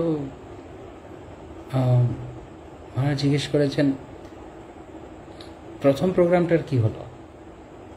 তো সেক্রেটারি বলছে গুরু মহারাজ প্রথম প্রোগ্রাম তো ক্যান্সেল করে দিয়েছিল। উনি কি বলেছিলেন জানেন? অদ্ভুত কথা। উনি তখন বলছিলেন যে who has given you the right and responsibility to interfere in my service to Srila Prabhupada? তোমাকে কে অধিকার বা দায়িত্ব দিয়েছে যে আমার শ্রীল প্রভুপাদের সেবায় আমাকে আমার সেবার মাঝখানে নাক গলানোর? অথচ গায়ে জ্বর। তুমি বলছেন, সেটা বলছে গুরু মহারাজ আপনার জ্বর অনেক, সেই জন্য আমি ভেবেছি।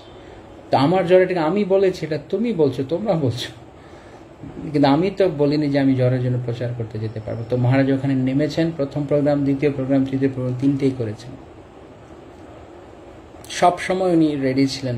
অনেক মানে ইসকন গুরুবর্গরাও, প্রভুপাদের শিষ্যরা, ওনারা একবার সে সময় রাধানাথ স্বামী মহারাজ, এই তো লাস্ট ইয়ারে যখন গোপালকৃষ্ণ স্বামী মহারাজের ব্যাস পূজা ছিল 23 অক্টোবরে, তখন মহারাজ ওখানে রাধানাথ স্বামী মহারাজ বলছেন যে মানে গোপালকৃষ্ণ মহারাজ যে বসে থাকেন, উনি বলছেন যে এই বসে থাকার তপস্যাটা আমরা করতে পারবো না। উনি ওনার যে শারীরিক অবস্থায় আছেন, এই অবস্থায় উনি বসে আছেন, আমরা এখানে যারা রয়েছে তারা কেউ ওনার মতো এত তপস্যা করছি না। সিম্পলি জাস্ট বসে থাকার জন্য ওনাকে যতটা কষ্ট করতে। তো এইভাবে মানে অদ্ভুত সমস্ত শক্তিধর যারা প্রভুপাদের শিষ্যরা, আমাদের অনেক সৌভাগ্য যে তারা আমাদের সঙ্গে ছিলেন, আমরা এটাকে দেখতে পাচ্ছি যখন। তো একবার 93 এর কথা, গোপালকৃষ্ণ মহারাজ তখন পাঞ্জাবি বাগ, ইসকন পাঞ্জাবি বাগ শুরু হচ্ছে, তখন মহারাজ তো ওখানে উনি যাবেন সন্ধ্যেবেলা। তো আমাদের যে ইস্ট অফ কৈলাসের যে মোহন রূপের প্রভু আছেন, উনি তখন ওখানে ছিলেন। তো উনি মহারাজের সঙ্গে কথা হয়েছে ফোনে। তো মহারাজ বলছেন যে খুব বৃষ্টি, ওই সময় প্রচণ্ড বৃষ্টি হচ্ছে, তো সন্ধ্যেবেলা মহারাজ আসবেন। তো মহারাজ জানিয়েছেন আমি খুব ক্লান্ত, আমি খুব টায়ার্ড। তো তখন প্রভু ওনাকে বলেছেন যে গুরু মহারাজ তাহলে আসতে হবে না আপনাকে, নাকি থাক, আপনি যেহেতু ক্লান্ত বিশ্রাম নেন। তো মহারাজ বলেছেন I am tired because I want to hear and chant. I want to listen and chant. দেখুন, আমরা যদি ক্লান্ত হই তাহলে আমাদের শ্রবণ কীর্তন গোল্লা যায়। আমি এখন ক্লান্ত, আজকে টায়ার্ড লাগছে, জুম ক্লাসে আসলেও ভিডিওটা অফ থাক, শরীর ভালো না, টায়ার্ড লাগছে, জল লাগছে, কত কিছু, বা কোনো মন্দিরে কোনো ক্লাস বা কোনো কিছুতে না, একটা অজুহাত আছে। কিন্তু মহারাজ, যিনি এত বছর ধরে শিল প্রভুপাদের সেবা করেছেন, উনি একটা প্রোগ্রামে না গেলে এমন কি হবে? কিন্তু উনি বলছেন আমি আসবো, কারণ শ্রবণ কীর্তনের জন্য আমার টায়ার্ডনেসের ওষুধ হলো শ্রবণ কীর্তন। দ্যাটস এক্সাম্পলারি, শেখার মতো আমাদের জন্য। আমরা যারা ওনাদের চরণধুলি আকাঙ্ক্ষা করি, আমাদের পূর্বতন আচার্য ওনারা, ওনাদের থেকে আমাদের এগুলো শিখতে হবে যে কিভাবে সম্পূর্ণ জীবনটা ওনারা শ্রীল প্রভুপাদ এবং কৃষ্ণের জন্য দিয়েছেন। তো একবার এরকম রাধেশ্যাম প্রভু উনি পুনাতে তখন মহারাজ ছিলেন, তো রাধেশ্যাম প্রভু গোপালকৃষ্ণ মহারাজের সঙ্গে কথা বলছিলেন, গাড়িতে যেতে যেতে বলছিলেন মন্দিরে একটা ভক্ত আছে খুব ডিস্টার্ব করে, অনেক সেবা করে, অনেক এদিক থেকে না নেই, কিন্তু মহারাজ সবার সাথে ভালো ব্যবহার করে না, সবার সাথে খারাপ ব্যবহার করে, সবার নিন্দা সমালোচনা করে, তো কিভাবে এর সঙ্গে ডিল করতে পারে? তো তখন মহারাজ ওনাকে বলেছিলেন যে ঠিক আছে, সেবা করে তো অনেক, তো অন্তত এই গুণটার জন্য ওকে, এই গুণটার জন্য হলে ওকে তুমি দেখো, তুমি রাখো। তো প্রভু বলছিলেন যে মহারাজের মহারাজের কত করুণাময়, কত সহ্যশীল, কত ক্ষমাশীল, সাধুর যে সমস্ত লক্ষণ, তিতিক্ষব কারুণিক সুহৃদম সর্বদেহিনাম অজাত শত্রুব শান্ত সাধু, সমস্ত গুণে মহারাজ গুণান্বিত ছিলেন। এবং একটা বিশেষ বিষয় কি দেখুন, উনি ছিল প্রভুপাদের কত গ্রন্থ, ভারতবর্ষে প্রথম প্রভুপাদের গ্রন্থ পাবলিশিং, প্রিন্টিং, ডিস্ট্রিবিউশন সবকিছু উনি করেছেন, এবং ওনার হাত দিয়ে উনি উপলক্ষ হয়ে লাখ লাখ গ্রন্থ বিক্রি হয়েছে। দিল্লি প্রায়শই বুক ডিস্ট্রিবিউশনে সারা ওয়ার্ল্ডে 1 নাম্বার হতো, কারণ গোপালকৃষ্ণ মহারাজ অনুপ্রেরণা, মানে যেখানে যেতেন, যেই মন্দিরে যেতেন, সবসময় বুক ডিস্ট্রিবিউশনের জন্য অনুপ্রেরণা দিতেন। অথচ উনি নিজে কোনো বই লিখেননি, যে 2-1টা বই মহারাজের, যে কয়েকটা বই ওনার নামে পাওয়া যায়, এগুলো সব ওনার ট্রান্সক্রিপশন, ওনার লেকচার ট্রান্সক্রিপশন, উনি কোনো বই লিখেননি আলাদা করে প্রভুপাদের বই। একবার ওনার একজন শিষ্য ব্রহ্মচারী, উনিও একটা মন্দিরের, দিল্লির একটা মন্দিরের টেম্পল প্রেসিডেন্ট, উনি জিজ্ঞেস করেছিলেন যে গুরুমহারাজ আমি কি স্টাডির জন্য কার বই বা কি বই পড়তে পারি? তো মহারাজ এত বিনয়ী, উনি অন্য কেউ কি বলবে, আমি বই লিখেছি তুমি জানো না, তুমি আমার বই পড়ো। তো মহারাজ বলছেন তুমি ইসকনে যে কারোর বই পড়তে পারো। অফকোর্স এখান থেকে আমরা এরকমটা না ভাবি যে এখন যে কোনো একটা বই হলে সে বইটা আমরা পড়ছি না, এটা মহারাজের বিশেষ গুণ যে উনি বিনয় করে এই কথা বলেছেন। কিন্তু অবশ্যই আমাদের ফোকাস করা হচ্ছে ছিল প্রভুপাদের গ্রন্থ, এবং ডেফিনেটলি উনি প্রভুপাদের গ্রন্থকে মিন করেছেন সবার প্রথমে, ইসকনে সবার প্রথমে। এবং যেই কারণে উনি সবসময় ওনার শিষ্যদেরকে বলতেন যে তোমার ফার্স্ট ডিউটি হচ্ছে খুব অ্যাটেন্টিভ 16 রাউন্ড চ্যান্টিং এবং প্রত্যেকদিন ছিল প্রভুপাদের গ্রন্থ পড়া, যা উনি ওনার নিজের জীবনে করতেন। এবং মহারাজ যে লাস্ট উইল করে গেছেন ওনার, সেই উইলে উনি এটা লিখে গেছেন যে আমি আমার সমস্ত শিষ্যদের ওপেন ইনস্ট্রাকশন দিয়ে যাচ্ছি তারা যেন রেগুলার ছিল প্রভুপাদের গ্রন্থ পড়ে। তো এইভাবে অদ্ভুত সমস্ত গুণ আমরা দেখতে পারি শ্রীমন্ত গোপালকৃষ্ণ মহারাজের মধ্যে। তো উনি এত বিচক্ষণ ছিলেন, এরকম শোনা যায় ওনার ভক্তেরা, ওনার যারা কাছের শিষ্যরা, তারা কত এরকম শেয়ার করেছেন যে একটা ভক্ত, মানে উনি ওনার দৃষ্টি এত গভীর ছিল, উনি কাউকে দেখে বলে দিতেন যে এই শিষ্যের মনে কি চলছে। তো ভক্তেরা বলতে যে গুরু মহারাজের দিকে তাকালে মনে উনি স্ক্যান করে নিচ্ছে পুরো আমাকে, আমার কি সব বলে দিতেন, কার মনে কি রকম ভাব রয়েছে। তো একবার উনি কিভাবে কৃষ্ণ ভক্তিতে যে কাউকে গুরুত্ব দেন এবং প্রচার করতে কিভাবে উৎসাহ দিয়েছেন তার একটা প্রমাণ আরেকবার পুনাতে এই ঘটনা। তখন যে রাধা বৃন্দাবন চন্দ্র মন্দির যেখানে, তো মহারাজ ওখানে ছিলেন, সে সময়ে উনি একদিন ওনার ঘর থেকে বেরিয়েছেন, তখন দেখছেন মন্দিরে আরেকটা ভক্ত, প্রায় 80-82 বছর বয়সে এক বৃদ্ধ ব্যক্তি, উনি ex military, ex army man. তো উনি মহারাজের কাছে এসে সে প্রণাম করেছেন, তো মহারাজ ওনাকে প্রণাম করেছেন। তো ওনার সঙ্গে ওখানে দাঁড়িয়ে উনি কয়েক মিনিট কথা বলেছেন। তো ওই ভক্তরা বলছেন যে আমি এই মন্দিরে এসে আমার খুব আনন্দ লাগে, যে এখানে দেখি ভক্তরা কত সুন্দর করে বিগ্রহ সেবা করে, আমি খুব আনন্দ পাই।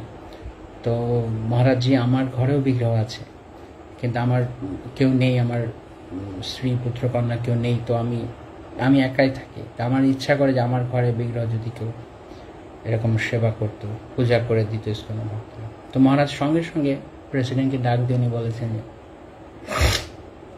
এখন থেকে ওনার ঘরে গিয়ে তোমরা সপ্তাহে 1 দিন করে হলে অন্তত সেবা করে আসবে।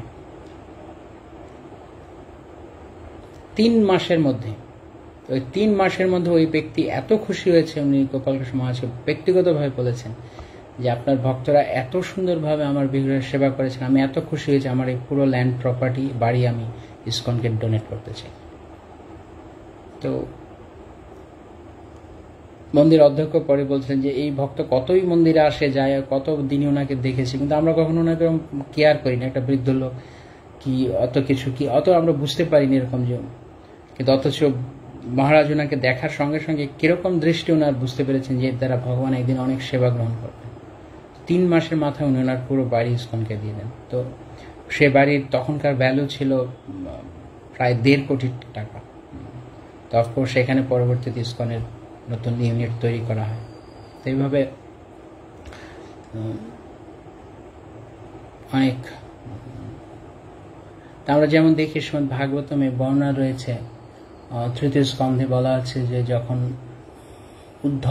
উদ্ধবজি যখন বিদুরের সঙ্গে সাক্ষাৎ হয়, তখন বিদুর কৃষ্ণের সম্পর্কে জানতে চান। তখন উদ্ধবের অনেক বয়স, তাই না? কারণ উদ্ধব কৃষ্ণের সমবয়স্ক ছিলেন উদ্ধবজি।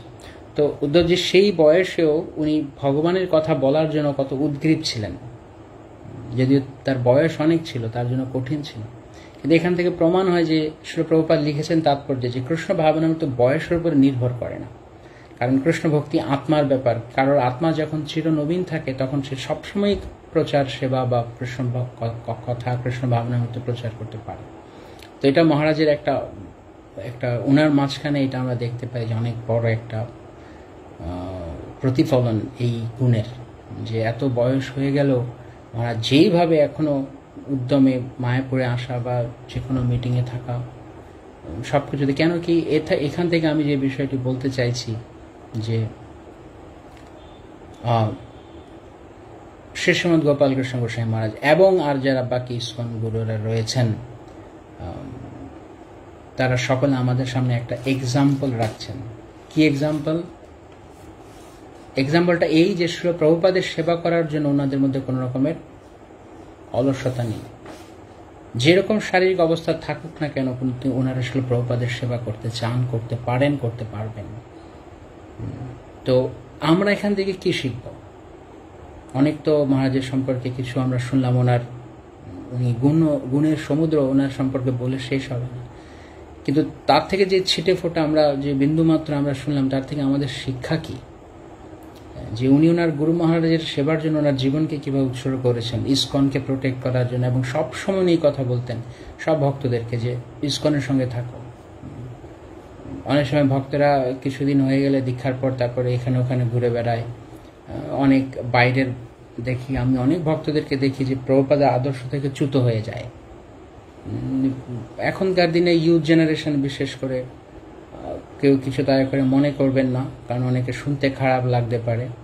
যারা ইউথ আছেন দয়া করে ক্ষমা করবেন। আমি অনেকে দেখি যে তারা খুব বেশি এখনকার দিনে ইসকনের বাইরে বিভিন্ন সম্প্রদায় আছে, বৃন্দাবনে বিভিন্ন রাধে রাধে বা অন্যান্য গ্রুপ, তাদের সাথে বেশ জমে ভালো তাদের, এবং তারাও ফেসবুকে বা অন্যান্য সামাজিক মাধ্যমে যে সমস্ত ছবি বা ভিডিও দেন, তার মধ্যে সব বৃন্দাবনের বাবাজিদের বা বৃন্দাবনের প্রভাব বেশি যায় না। আসলে প্রভুপাদের প্রভাব, প্রভুপাদের আদর্শ, প্রভুপাদের নীতি দেখা যায় না, অনেক কমে গেছে।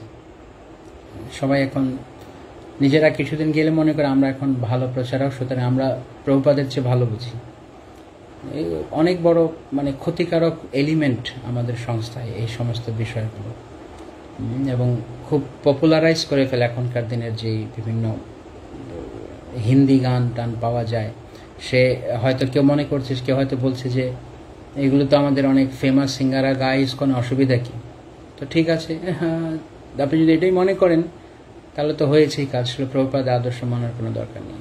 একটা কথা খুব ভালো করে আমাদের এখান থেকে শিখতে হবে, এই যে শ্রী শ্রীমদ গোপাল কৃষ্ণ গোস্বামী মহারাজ বা শ্রী শ্রীমদ জয়প্রতাকা স্বামী মহারাজ বা শ্রী ভক্তিচরণ স্বামী মহারাজ বা শ্রী রাধান স্বামী মহারাজ বা আরও যারা ইসকন গুরুবর্গ রয়েছে, সচরাচর আমি কোনো ব্যক্তিগতভাবে কোনো স্পেসিফিক কোনো গুরুকে নিয়ে বলি না, কিন্তু আজকে বিশেষ দিন, আজকে আমরা ওনাদের থেকে আমরা কি শিখতে পারি আমরা সেটা বলছি।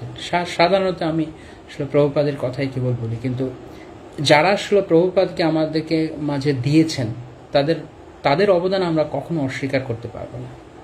এবং ওনারা আজ পর্যন্ত এইভাবে কেন এত শক্তভাবে মাটিতে ওনাদের শিকড় গেড়ে আছে, কারণ কি? শ্রী প্রভুপাদের জন্য, কেবলমাত্র শ্রী প্রভুপাদের আদর্শকে ধরে আছেন বলেই। আরেকটা বিষয় আমি এখানে বলতে চাই, এই যে এই কিছুদিন পর পর আমরা একজনকে হারাচ্ছি। আজকে অনেক বড় একটা গ্যাপ তৈরি হয়ে গেল ইসকনে। এটা এটা মানে কেউ না করতে পারবে না, এটা অনস্বীকার্য যে এই জায়গাটা কেউ পূরণ করতে পারবে না। শ্রী গোপালকৃষ্ণ গোস্বামী মহারাজের যে শূন্যতা তৈরি হয়েছে, অনেক ভক্তরা আসবে, অনেক সেবা করবে, ওনার কাছ থেকেও যারা শিষ্যরা আছেন বা আরো ভক্তরা আছে তারা করবে, কিন্তু মহারাজের শূন্যতা পূরণ করার মতো কেউ হবে না। ঠিক যেভাবে আমরা যখন শ্রী ভক্তিচরণ গোস্বামী মহারাজকে হারিয়েছি, এই এক এক এক করে শ্রী ভক্তি তীর্থ মহারাজ, শ্রী ভক্তি স্বরূপ দামোদর মহারাজ, শ্রী তমাল কৃষ্ণ গোস্বামী মহারাজ, শ্রী গৌরগোবিন্দ স্বামী মহারাজ, কত মহাত্মারা, আমরা কয়েকদিন আগে শ্রীপদ পঙ্কজাঙ্গের প্রভুর বিরহ তিথি ছিল। এইভাবে যারা এক এক করে আমাদের থেকে হারিয়ে যাচ্ছেন, তারা চলে যাচ্ছেন ভগবানের বিশেষ ইচ্ছায়, তারা ভগবানের কাছে পৌঁছে যাচ্ছেন, ফেরত যাচ্ছেন অন্যান্য কোনো সেবার দায়িত্ব নিয়ে। কিন্তু আমাদের কি দশা হবে? আমরা কি বুঝতে পারছি আমাদের কি হবে? ভবিষ্যতে ইসকনে আমরা কিভাবে দাঁড়িয়ে থাকবো, টিকে থাকবো?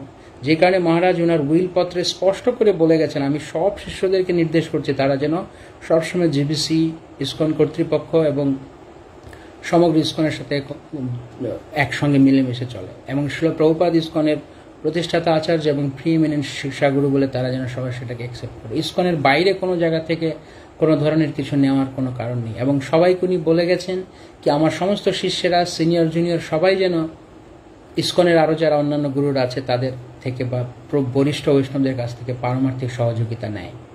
তাই আমরা 2-4 দিন ইসকনে জয়েন করি, একটু আধটু কিছু শাস্ত্র জানি, পড়ি, একটা ভক্তিশাস্ত্রী ভক্তিভাব ডিগ্রি একটা কাগজ হাতে নিয়ে ডুনডুন করে ঘুরে বেড়াই, কিন্তু কাজের বেলায় শাস্ত্র জিজ্ঞাসা করলে মুখ দিয়ে একটাও শব্দ ঠিকঠাক বের হয় না। লজ্জা হওয়া উচিত এটা, না যে ডিগ্রির সার্টিফিকেটটা নিয়ে ঘুরে বেড়াচ্ছি কিন্তু সাধারণ কোনো শাস্ত্র প্রশ্নগুলি তখন পারছেন। তো কোন জায়গা থেকে পড়েছি, কারা পড়িয়েছে, কি শিখলাম আমি, যেই যা পড়িয়েছেন কিন্তু আমি কি শিখলাম, আমি শিল প্রভুপাদের গ্রন্থ কতটা পড়েছি, কেন শিল প্রভুপাদের আদর্শে আমরা জীবন ধারণ করতে পারি না? প্রভুপাদের শিক্ষা আমাদের কাছে, এটা আমাদের জীবন, আমার ভেরি লাইফ, এবং এটার প্রমাণ ওনারা দিয়ে গেছেন। আমি এই কারণে ওনাদের মহিমা করতে চাই, আমরা বলতে চাই, কারণ ওনারা আমাদের সামনে জলজ্জন্ত উদাহরণ। তো আজকে একজন একজন করে যখন ওনারা হারিয়ে যাচ্ছে, দিস ইজ ভেরি অ্যালার্মিং, অত্যন্ত বিপদ সংকেত, অশনি সংকেত। ভবিষ্যতে যখন আরো আরো ইসকন গুরুরা এক এক করে সংস্থা থেকে তারা হারিয়ে যাবেন, তারা একসময় তো সবাইকে এই পৃথিবী ছেড়ে যেতে হবে না, তখন আপনি কার আশ্রয়ে থাকবেন, কাকে নিয়ে থাকবেন আপনি? সবাই যদি এক একজন নতুন নতুন করে বিভিন্ন সিদ্ধান্ত দিতে শুরু করে নিজের মন গড়া ভাবে কথা বলতে থাকি, তাহলে আমাদের এই সংস্থা কিভাবে চলবে? আমাদের শিল প্রভুপাদ আমাদের একমাত্র আদর্শ, আমাদের সামনে উনি মহাপ্রভুর এম্পাওয়ার্ড, মহাপ্রভুর থেকে শক্তিপ্রাপ্ত আচার্য, উনি কমান্ডার ইন চিফ, সেনাপতি ভক্ত। তাই ইসকনে যদি চলতে হয়, যদি সামনের দিকে এগোতে হয়, যদি সত্যিকার অর্থে ভক্তি জীবন পালন করতে হয়, যেন শিল প্রভুপাদের আদর্শ অনুযায়ী। কিন্তু নিজের মন গড়া ভাবে একটা কিছু করলাম, জানলাম, একটা ঠিক আছে, সস্তা নাম যশ পাওয়ার জন্য শুধু কতগুলো ফলোয়ার্স হলো, কতগুলো অনুগামী হলো, আর তাতেই আমরা ঘুরে বেড়ালাম, সবকিছুকে জোলো বানিয়ে দিলাম, জিনিসটাকে স্ট্যান্ডার্ডটাকে নামিয়ে সস্তা করে দিলাম, যা খুশি তা বললাম। কৃষ্ণ কথা, জগতে কৃষ্ণ কথার বড় অভাব, পিওর কৃষ্ণ কথা না প্রচার করে যত আগডুম বাগডুম এখানকার ওখানকার জিনিসপত্র, এগুলোর কি দরকার? শিল প্রভুপাদ তো আমাদেরকে এগুলোর শিক্ষা দেননি। অনেক সময় দেখা যায় ভক্তরা, সংস্থার মধ্যেই ভক্তরা অন্যান্য বিভিন্ন দেবদেবী নিয়ে তারা বিভিন্ন আলোচনা করছে, বা কি দরকার, এগুলোর প্রয়োজনীয়তা কি, কাদের জন্য মেইনলি? শিল প্রভুপাদ, শিল গোপালকৃষ্ণ মহারাজের একবার উনি প্রভুপাদকে জিজ্ঞেস করলেন যে প্রভুপাদ অনেক বই রয়েছে কিন্তু আমাদের বই ডিস্ট্রিবিউশন ভালো হয়নি। তখন প্রভুপাদ একটা কথা বলেছিলেন মহারাজকে, যে আমি এই বইগুলো লিখেছি আমাদের ভক্তদের জন্য, তাদের পড়ার জন্য। তা আমরা নিজেরা, ইংরেজিতে বলে চ্যারিটি বিগিনস এট হোম, মানে আগে নিজে আচরণ করতে হয়, আগে ঘর তবে তো পর। তা আগে তো আমরা নিজের আচরণ করব, তো অন্যদেরকে গিয়ে কৃষ্ণ ভাবনামৃতের শিক্ষা, পিওর শুদ্ধ ভক্তি কি বলবো? যে অন্য কোনো কিছুর, যেখানে নরোত্তম দাস ঠাকুর মহাশয় স্পষ্ট বলে যাচ্ছেন, সাধু সঙ্গে কৃষ্ণ সেবা না পুজিবে দেবী দেবা এই ভক্তি পরম কারণ, কয়েকবার বলছেন প্রেম ভক্তি চন্দ্রিকা। কিন্তু এইগুলো আমরা শুনছি, পড়ছি, কিন্তু সেই ঘুরে ফিরে একই। ইসকনেরই ভক্ত, মালা তিলক করছি, ঘুরছি গাছি, কিন্তু বিভিন্ন পূজার প্যান্ডেলে ঘুরে বেড়াচ্ছি, বা অন্য কোনো সম্প্রদায়ের কারোর সাথে মিশছি, বা কি না কি করছি, শুধু জাস্ট একটা দীক্ষার নাম পাওয়া পর্যন্ত অপেক্ষা করছি। দীক্ষার নাম হয়ে গেল, এরপরে যা যে যেমন খুশি তা করছি। শুনতে খারাপ লাগতে পারে হয়তো কারো কাছে, কিন্তু দয়া করে একটু বোঝার জন্য চেষ্টা করুন, এটা বিনম্র অনুরোধ। কারণ এটা শিল প্রভুপাদের সংস্থা, এটা আমার আপনার আমরা বানাইনি এই সংস্থা, না আমার বাবা বানিয়েছে, এরকম নয়, আমার বাবাও বানায়নি, আমার ঠাকুরদা বানায়, এটা প্রভুপাদ বানিয়েছেন। প্রভুপাদের সাথে আমাদের যে সম্পর্ক, এই সম্পর্কের ভিত্তি হচ্ছে ওনার শিক্ষা। শুধু মুখে মুখে বললাম প্রভুপাদ প্রভুপাদ জয় প্রভুপাদ, তার লাভ কি হবে যদি প্রভুপাদের শিক্ষা আমাদের সমস্ত রক্ততে প্রবাহিত না হয়, আমাদের শিরায় ধমনীতে প্রভুপাদের শিক্ষা না থাকে, তো মুখে মুখে বললে কি লাভ হবে? আমি ইসকনের ভক্ত, আমি ইসকন, এরকম অনেকে দীক্ষা নিতে পারে, বহু ইসকন গুরু আছে, অনেকে দীক্ষা নিতে পারে, কিন্তু যদি সেটা চরমে গিয়ে আমরা আসলে প্রভুপাদের শিক্ষাকে আমরা রিপ্রেজেন্ট করছি, প্রভুপাদকে আমরা রিপ্রেজেন্ট করছি সমস্ত পরম্পরাকে। তো এখানে প্রভুপাদ প্রভুপাদ বলে শুধু ঝান্ডা ওঠানো নয়। অনেকেই, আমি হয়তো বা সোশ্যাল মিডিয়াতে ফেসবুকে একটা পেজ খুলে এখন অনেক প্রভুপাদ প্রভুপাদ কথা বলতে পারি, কিন্তু নিজের ব্যক্তিগত জীবনে অনেক কিছু ঝামেলা আছে যা আমি আর বলতে চাইছি না এই ব্যাপারে। নিজেই হয়তো ঠিকঠাক কিছু করি না, কিন্তু আবার উপর দিয়ে দেখাতে যায় আমি খুব প্রভুপাদের আদর্শের, আমি সবসময় প্রভুপাদের কথা বলি, কিন্তু ব্যক্তিগত জীবনে আমি কি করছি, আমি কতটা প্রভুপাদের শিক্ষা মানে কি? প্রভুপাদের শিক্ষা মানে 100% কৃষ্ণ ভাবনাময় হওয়া। প্রভুপাদের শিক্ষা মানে এই না যে ভক্তি জীবনে যোগদান করলাম, একটা হেলাফেলা ভাবে চললাম, যা খুশি তা করলাম, এরকম নয়। সিরিয়াসলি নেওয়া কৃষ্ণ ভাবনামৃতকে। জীবনে একটাই লক্ষ্য, কৃষ্ণের কাছে ফিরে যাওয়া। প্রভুপাদ বলতেন back home, back to god head. তো ভগবদ্ধাম ফিরে যাওয়ার জন্য এখানে এই আন্দোলন, এটা সবাইকে ভগবদ্ধামে ফেরত পাঠানো আন্দোলন। এখানে ঘুরলাম ঘারলাম কিছু বসে থাকলাম এরকম নয়।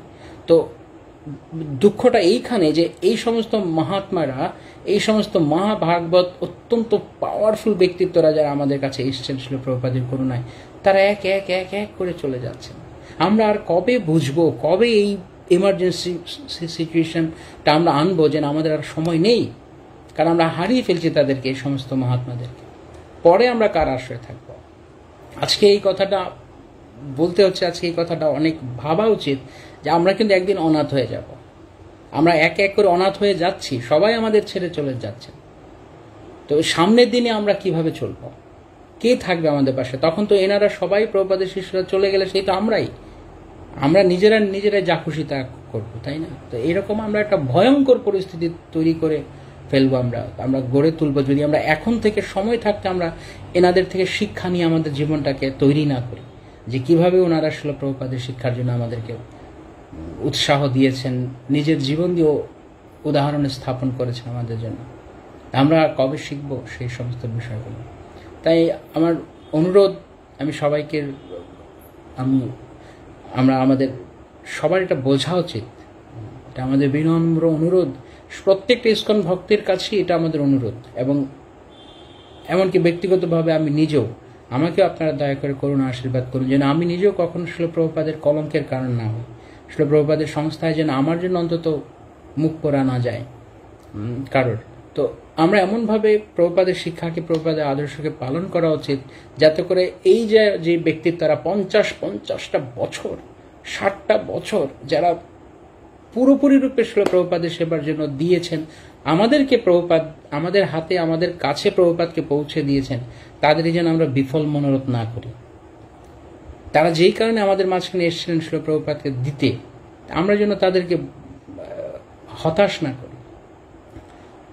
এটা আমাদের রিসেন্ট যারা তাদের কথা বলছে, আমরা যদি আরো পেছনে যাই, আমাদের যারা পূর্বতন আচার্যগণ রয়েছেন, শিল ভক্তিকৃষ্ণ সরেশ ঠাকুর প্রভুপাদ, শ্রী শ্রীমদ ভক্তি বিনোদ ঠাকুর মহাশয়, শিল বিশ্বনাথ চক্রবর্তী, শিল বলদেব বিদ্যাভূষণ, শিল নরোত্তম দাস ঠাকুর, আরো যারা রয়েছেন, তারা পুরো পরম্পরায় আমাদের জন্য যে অপরিসীম অবদান করে গেছেন, আমাদের সবার কথা ভেবে, যাদের ওনারা চিনতেন না, জানতেন না যে ভবিষ্যতে কারা আসবে, কিন্তু আমরা তো ওনাদের ফল ভোগ করছি, ওনাদের সুফলটা আমরা এখন নিচ্ছি, ওনারা দিয়ে গেছেন বলে। তাই ভক্তি জীবন অত্যন্ত ঐকান্তিকা হওয়া উচিত। ওনাদের কাছ থেকে শেখা উচিত যে কিভাবে জীবনটা সম্পূর্ণ কোনো রকমের কৃত্রিম লাভ, পূজা, প্রতিষ্ঠা, মান যশের আশা না করে পূর্ণরূপে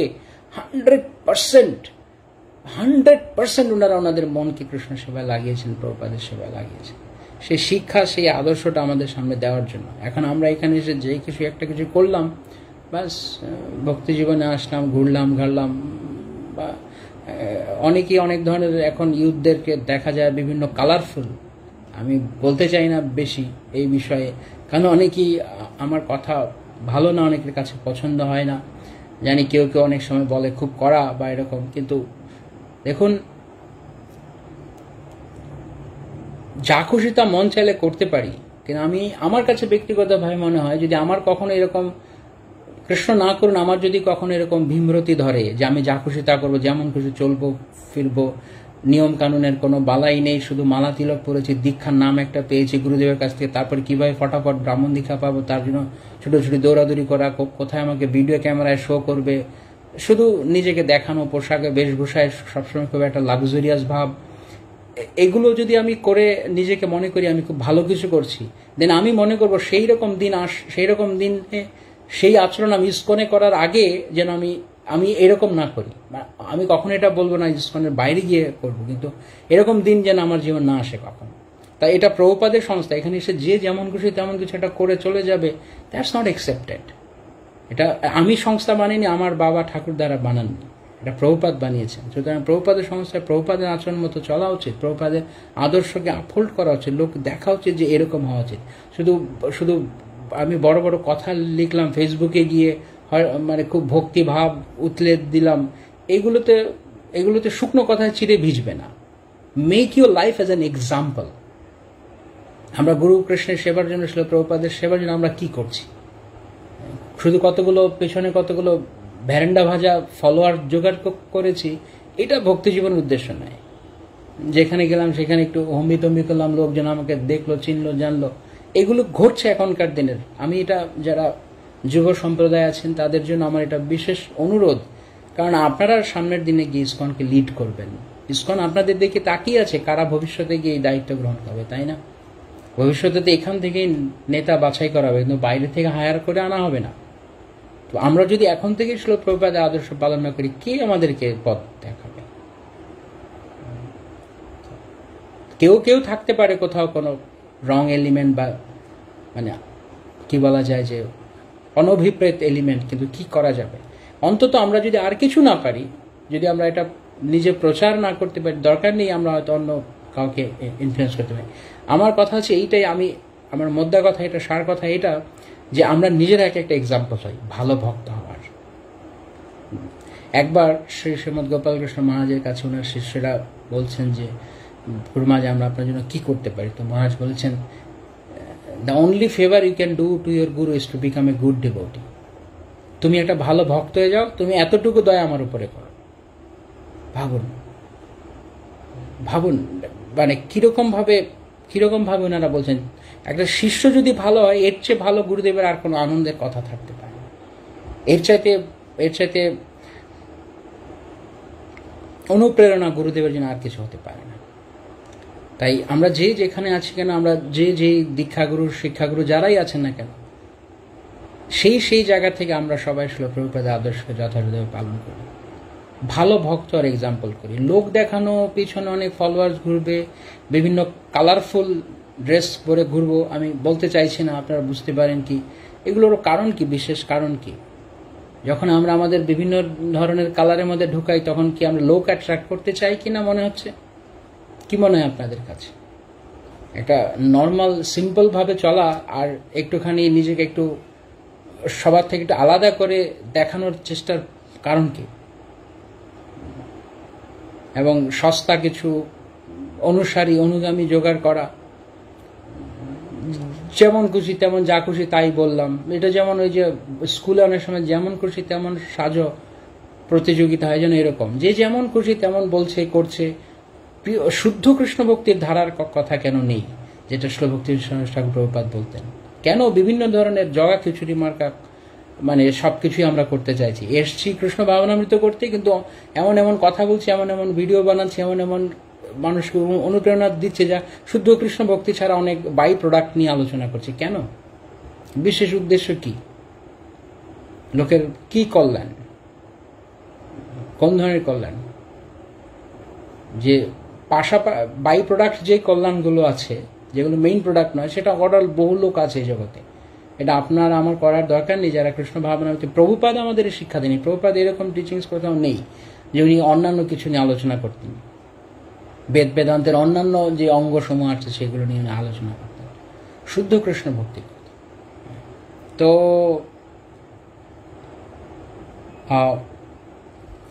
সবশেষে এই কথাটা বলতে চাইছি যে শ্রী শ্রীমৎ গোপালকৃষ্ণ গোস্বামী মহারাজের মতো মহাভাগবত বৈষ্ণবেরা তারা আমাদের কাছে অনেক নিদর্শন দিয়ে গেছেন, অনেক অনেক অনুপ্রেরণার উৎস আমাদের সামনে রেখে গেছেন যে যদি প্রভুপাদের সেবা করতে হয় এরকম হবে।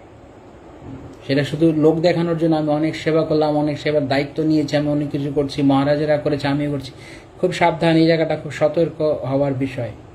এখন মহারাজের জীবন চরিত দেখে বা আরো আরো যারা ইসকন গুরুবর্গ আছে তাদের জীবন দেখে আমি মনে করি আমিও এরকম একটা হয়ে গেছি, হনুমান আর কাঠবিড়ালি টিকটিকি, তাই না?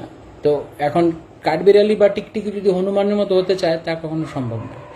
তারা আমাদেরকে যে আদর্শটা দিয়েছেন, যেটা আমরা তাদের কাছে যেটা শিখতে পারি সেটা আমাদের গ্রহণ করা উচিত, নাকি আমরা তাদের মতো অ্যামাউন্টে সেবা করতে পারবো সেটা সম্ভব নয়। কিন্তু তারা যে কমিটমেন্টটা দিয়েছেন, তারা যেই সবসময় যে 100% প্রভুপাদ অনুভূত থেকেছেন, শুধু প্রভুপাদ উপর দিয়ে মুখ দিয়ে বলে বা ব্যক্তিগত আচরণে অন্য কিছু দেখেছেন তা নয়। তারা নিজের জীবন, তারা মুখে যা বলেছে নিজের জীবনে তা করেছেন। তো এটা আমাদের করা উচিত। মায়া অত্যন্ত শক্তিশালী, অত্যন্ত শক্তিশালী মায়া। ইসকনে 20 বছর 30 বছর 40 বছর আগে যোগদান করলে অনেক কিছু ঘটতে পারে। খুব সাবধান, অত্যন্ত সতর্ক থাকা উচিত। যে কোনো সময়ে বিন্দুমাত্র অহংকার ছিটকে নিয়ে যেতে পারে অন্যদিকে। তাই আমি নিজেও আপনাদের কাছে করুণা ভিক্ষা প্রার্থনা করছি আমার জন্য। খুব কঠিন প্রভু, এইরকম নয় যে আমি এখন কথা বলছি মানে এগুলো বলছি মানে আমি কিছু একটা হয়ে গেছি, না, আমি একদম অন্তঃস্থল থেকে আমার নিজের অবস্থা জানি। তাই জন্য আরো বেশি ভয় লাগে যে বাইরে যদি আরো বেশি এরকম হয়ে যায় তখন আমার অবস্থা কি হবে, কারণ আমি তো এমনিতেই দুর্বল, কৃষ্ণ পাদপদ্মের দৃঢ়তা তো নেই। তাই সবার কাছে ভিক্ষা চাই যে আপনারা দয়া করে আমার কাছে এক্সাম্পল হন, যে আমি আপনাদের কাছে কোনো প্রেরণা পাই। এবার আমরা সকলে মিলে একটা চমৎকার পরিবেশ তৈরি করি যেখানে যেই ইসকনে ঢুকবে সে আনন্দ উদ্বেলিত হবে। এটা আমাদের কৃষ্ণ ভাবনামৃতের পিওর শেল্টার হওয়া উচিত, যেখানে কৃষ্ণ ভাবনামৃত ছাড়া আর কিছু নেই। তো সেই জন্য দয়া করে আপনারা আমাকে আশীর্বাদ করবেন, করুণা করবেন। যদি আমি আশীর্বাদের যোগ্য নই তাহলে আমাকে দয়া করে করুণা করবেন, যেন এই যে শ্রীমৎ গোপালকৃষ্ণ গোস্বামী মহারাজে যে মানে অভূতপূর্ব যে নিদর্শন রেখে গেছেন, উদাহরণ দিয়ে গেছেন, দৃষ্টান্ত দিয়ে গেছেন শ্রীল প্রভুপাদের সেবা করবার, যেন মহারাজের শ্রী পাদপদ্মের ধূলিকণা প্রার্থনা করতে পারি যে মহারাজ আমাকে এই শক্তি দেন, যেন উনি যেভাবে শ্রীল প্রভুপাদের নির্দেশ ওনার জীবনে পালন করেছেন এবং আমাদেরকে নির্দেশ দিয়ে গেছেন, যেন আমরা ওনার মান রাখি, আমরা ওনার মর্যাদাকে স্মরণ করে যেন সবসময় চলতে পারি। এবং ব্যক্তিগতভাবে আমি আপনাদের সকল কাছে প্রার্থনা করে ভিক্ষা চাই, দয়া করে আমাকে আশীর্বাদ করুন যেন আমি আমার পরমারাধ্য গুরুদেব এবং শ্রী শ্রীমৎ গোপালকৃষ্ণ গোস্বামী মহারাজ এবং আরও যত যারা সত্যিকারের প্রভুপাদ অনুগ যারা রয়েছেন তাদের সকলের পাদুকাবাহী হতে পারি, যেন আমি তাদের ইচ্ছা যে প্রভুপাদের জয়ধ্বনির দিকে দিকে হোক, সেই ইচ্ছায় ওনাদের এই মার্চে আমি যেন সামিল হতে পারি। তো এই আশীর্বাদ ভিক্ষা আপনাদের কাছে প্রার্থনা করছি। আর আমি হয়তোবা কোনো কথায় আপনাদের যদি কষ্ট দিয়ে থাকি তো দয়া করে আপনারা আমাকে করুণা করে ক্ষমা করবেন, কারণ অনেক সময় কিছু কথা হয়তো মনোকষ্টে বের হয় যে আমরা কি করছি প্রভুপাদের সংস্থায়, কিন্তু আমার উদ্দেশ্য নয় কি কাউকে ব্যক্তিগতভাবে আঘাত করা। তো যদি আমার কোনো কথা আপনারা কোনো কষ্ট পান দয়া করে আমাকে ক্ষমা করবেন, আমায় দয়া করে ভুরি ভুরি আশীর্বাদ করুন, আপনাদের চরণ আমার মস্তকে দিন যেন আমি কৃষ্ণ চরণে আমার মতি হয় আসলো প্রভুপাদের চরণে, এবং এইরকম যারা প্রভুপাদ নিষ্ঠ ব্যক্তিত্ব, যারা প্রভুপাদ কত প্রাণ যারা, তাদের সবার চরণ সেবা করার সৌভাগ্য যেন হয় চিরকাল। হরে কৃষ্ণ। সবাইকে অনেক ধন্যবাদ। আজকে আমরা তাহলে এখানেই ছাড়ছি। শ্রী শ্রীমৎ গোপাল কৃষ্ণ গোস্বামী মহারাজ কি জয়, শ্রীল প্রভুপাদ কি জয়, অনন্ত কোটি বৈষ্ণববৃন্দ কি জয়, গৌর প্রেমানন্দে হরি ওম। সকল প্রভুপাদ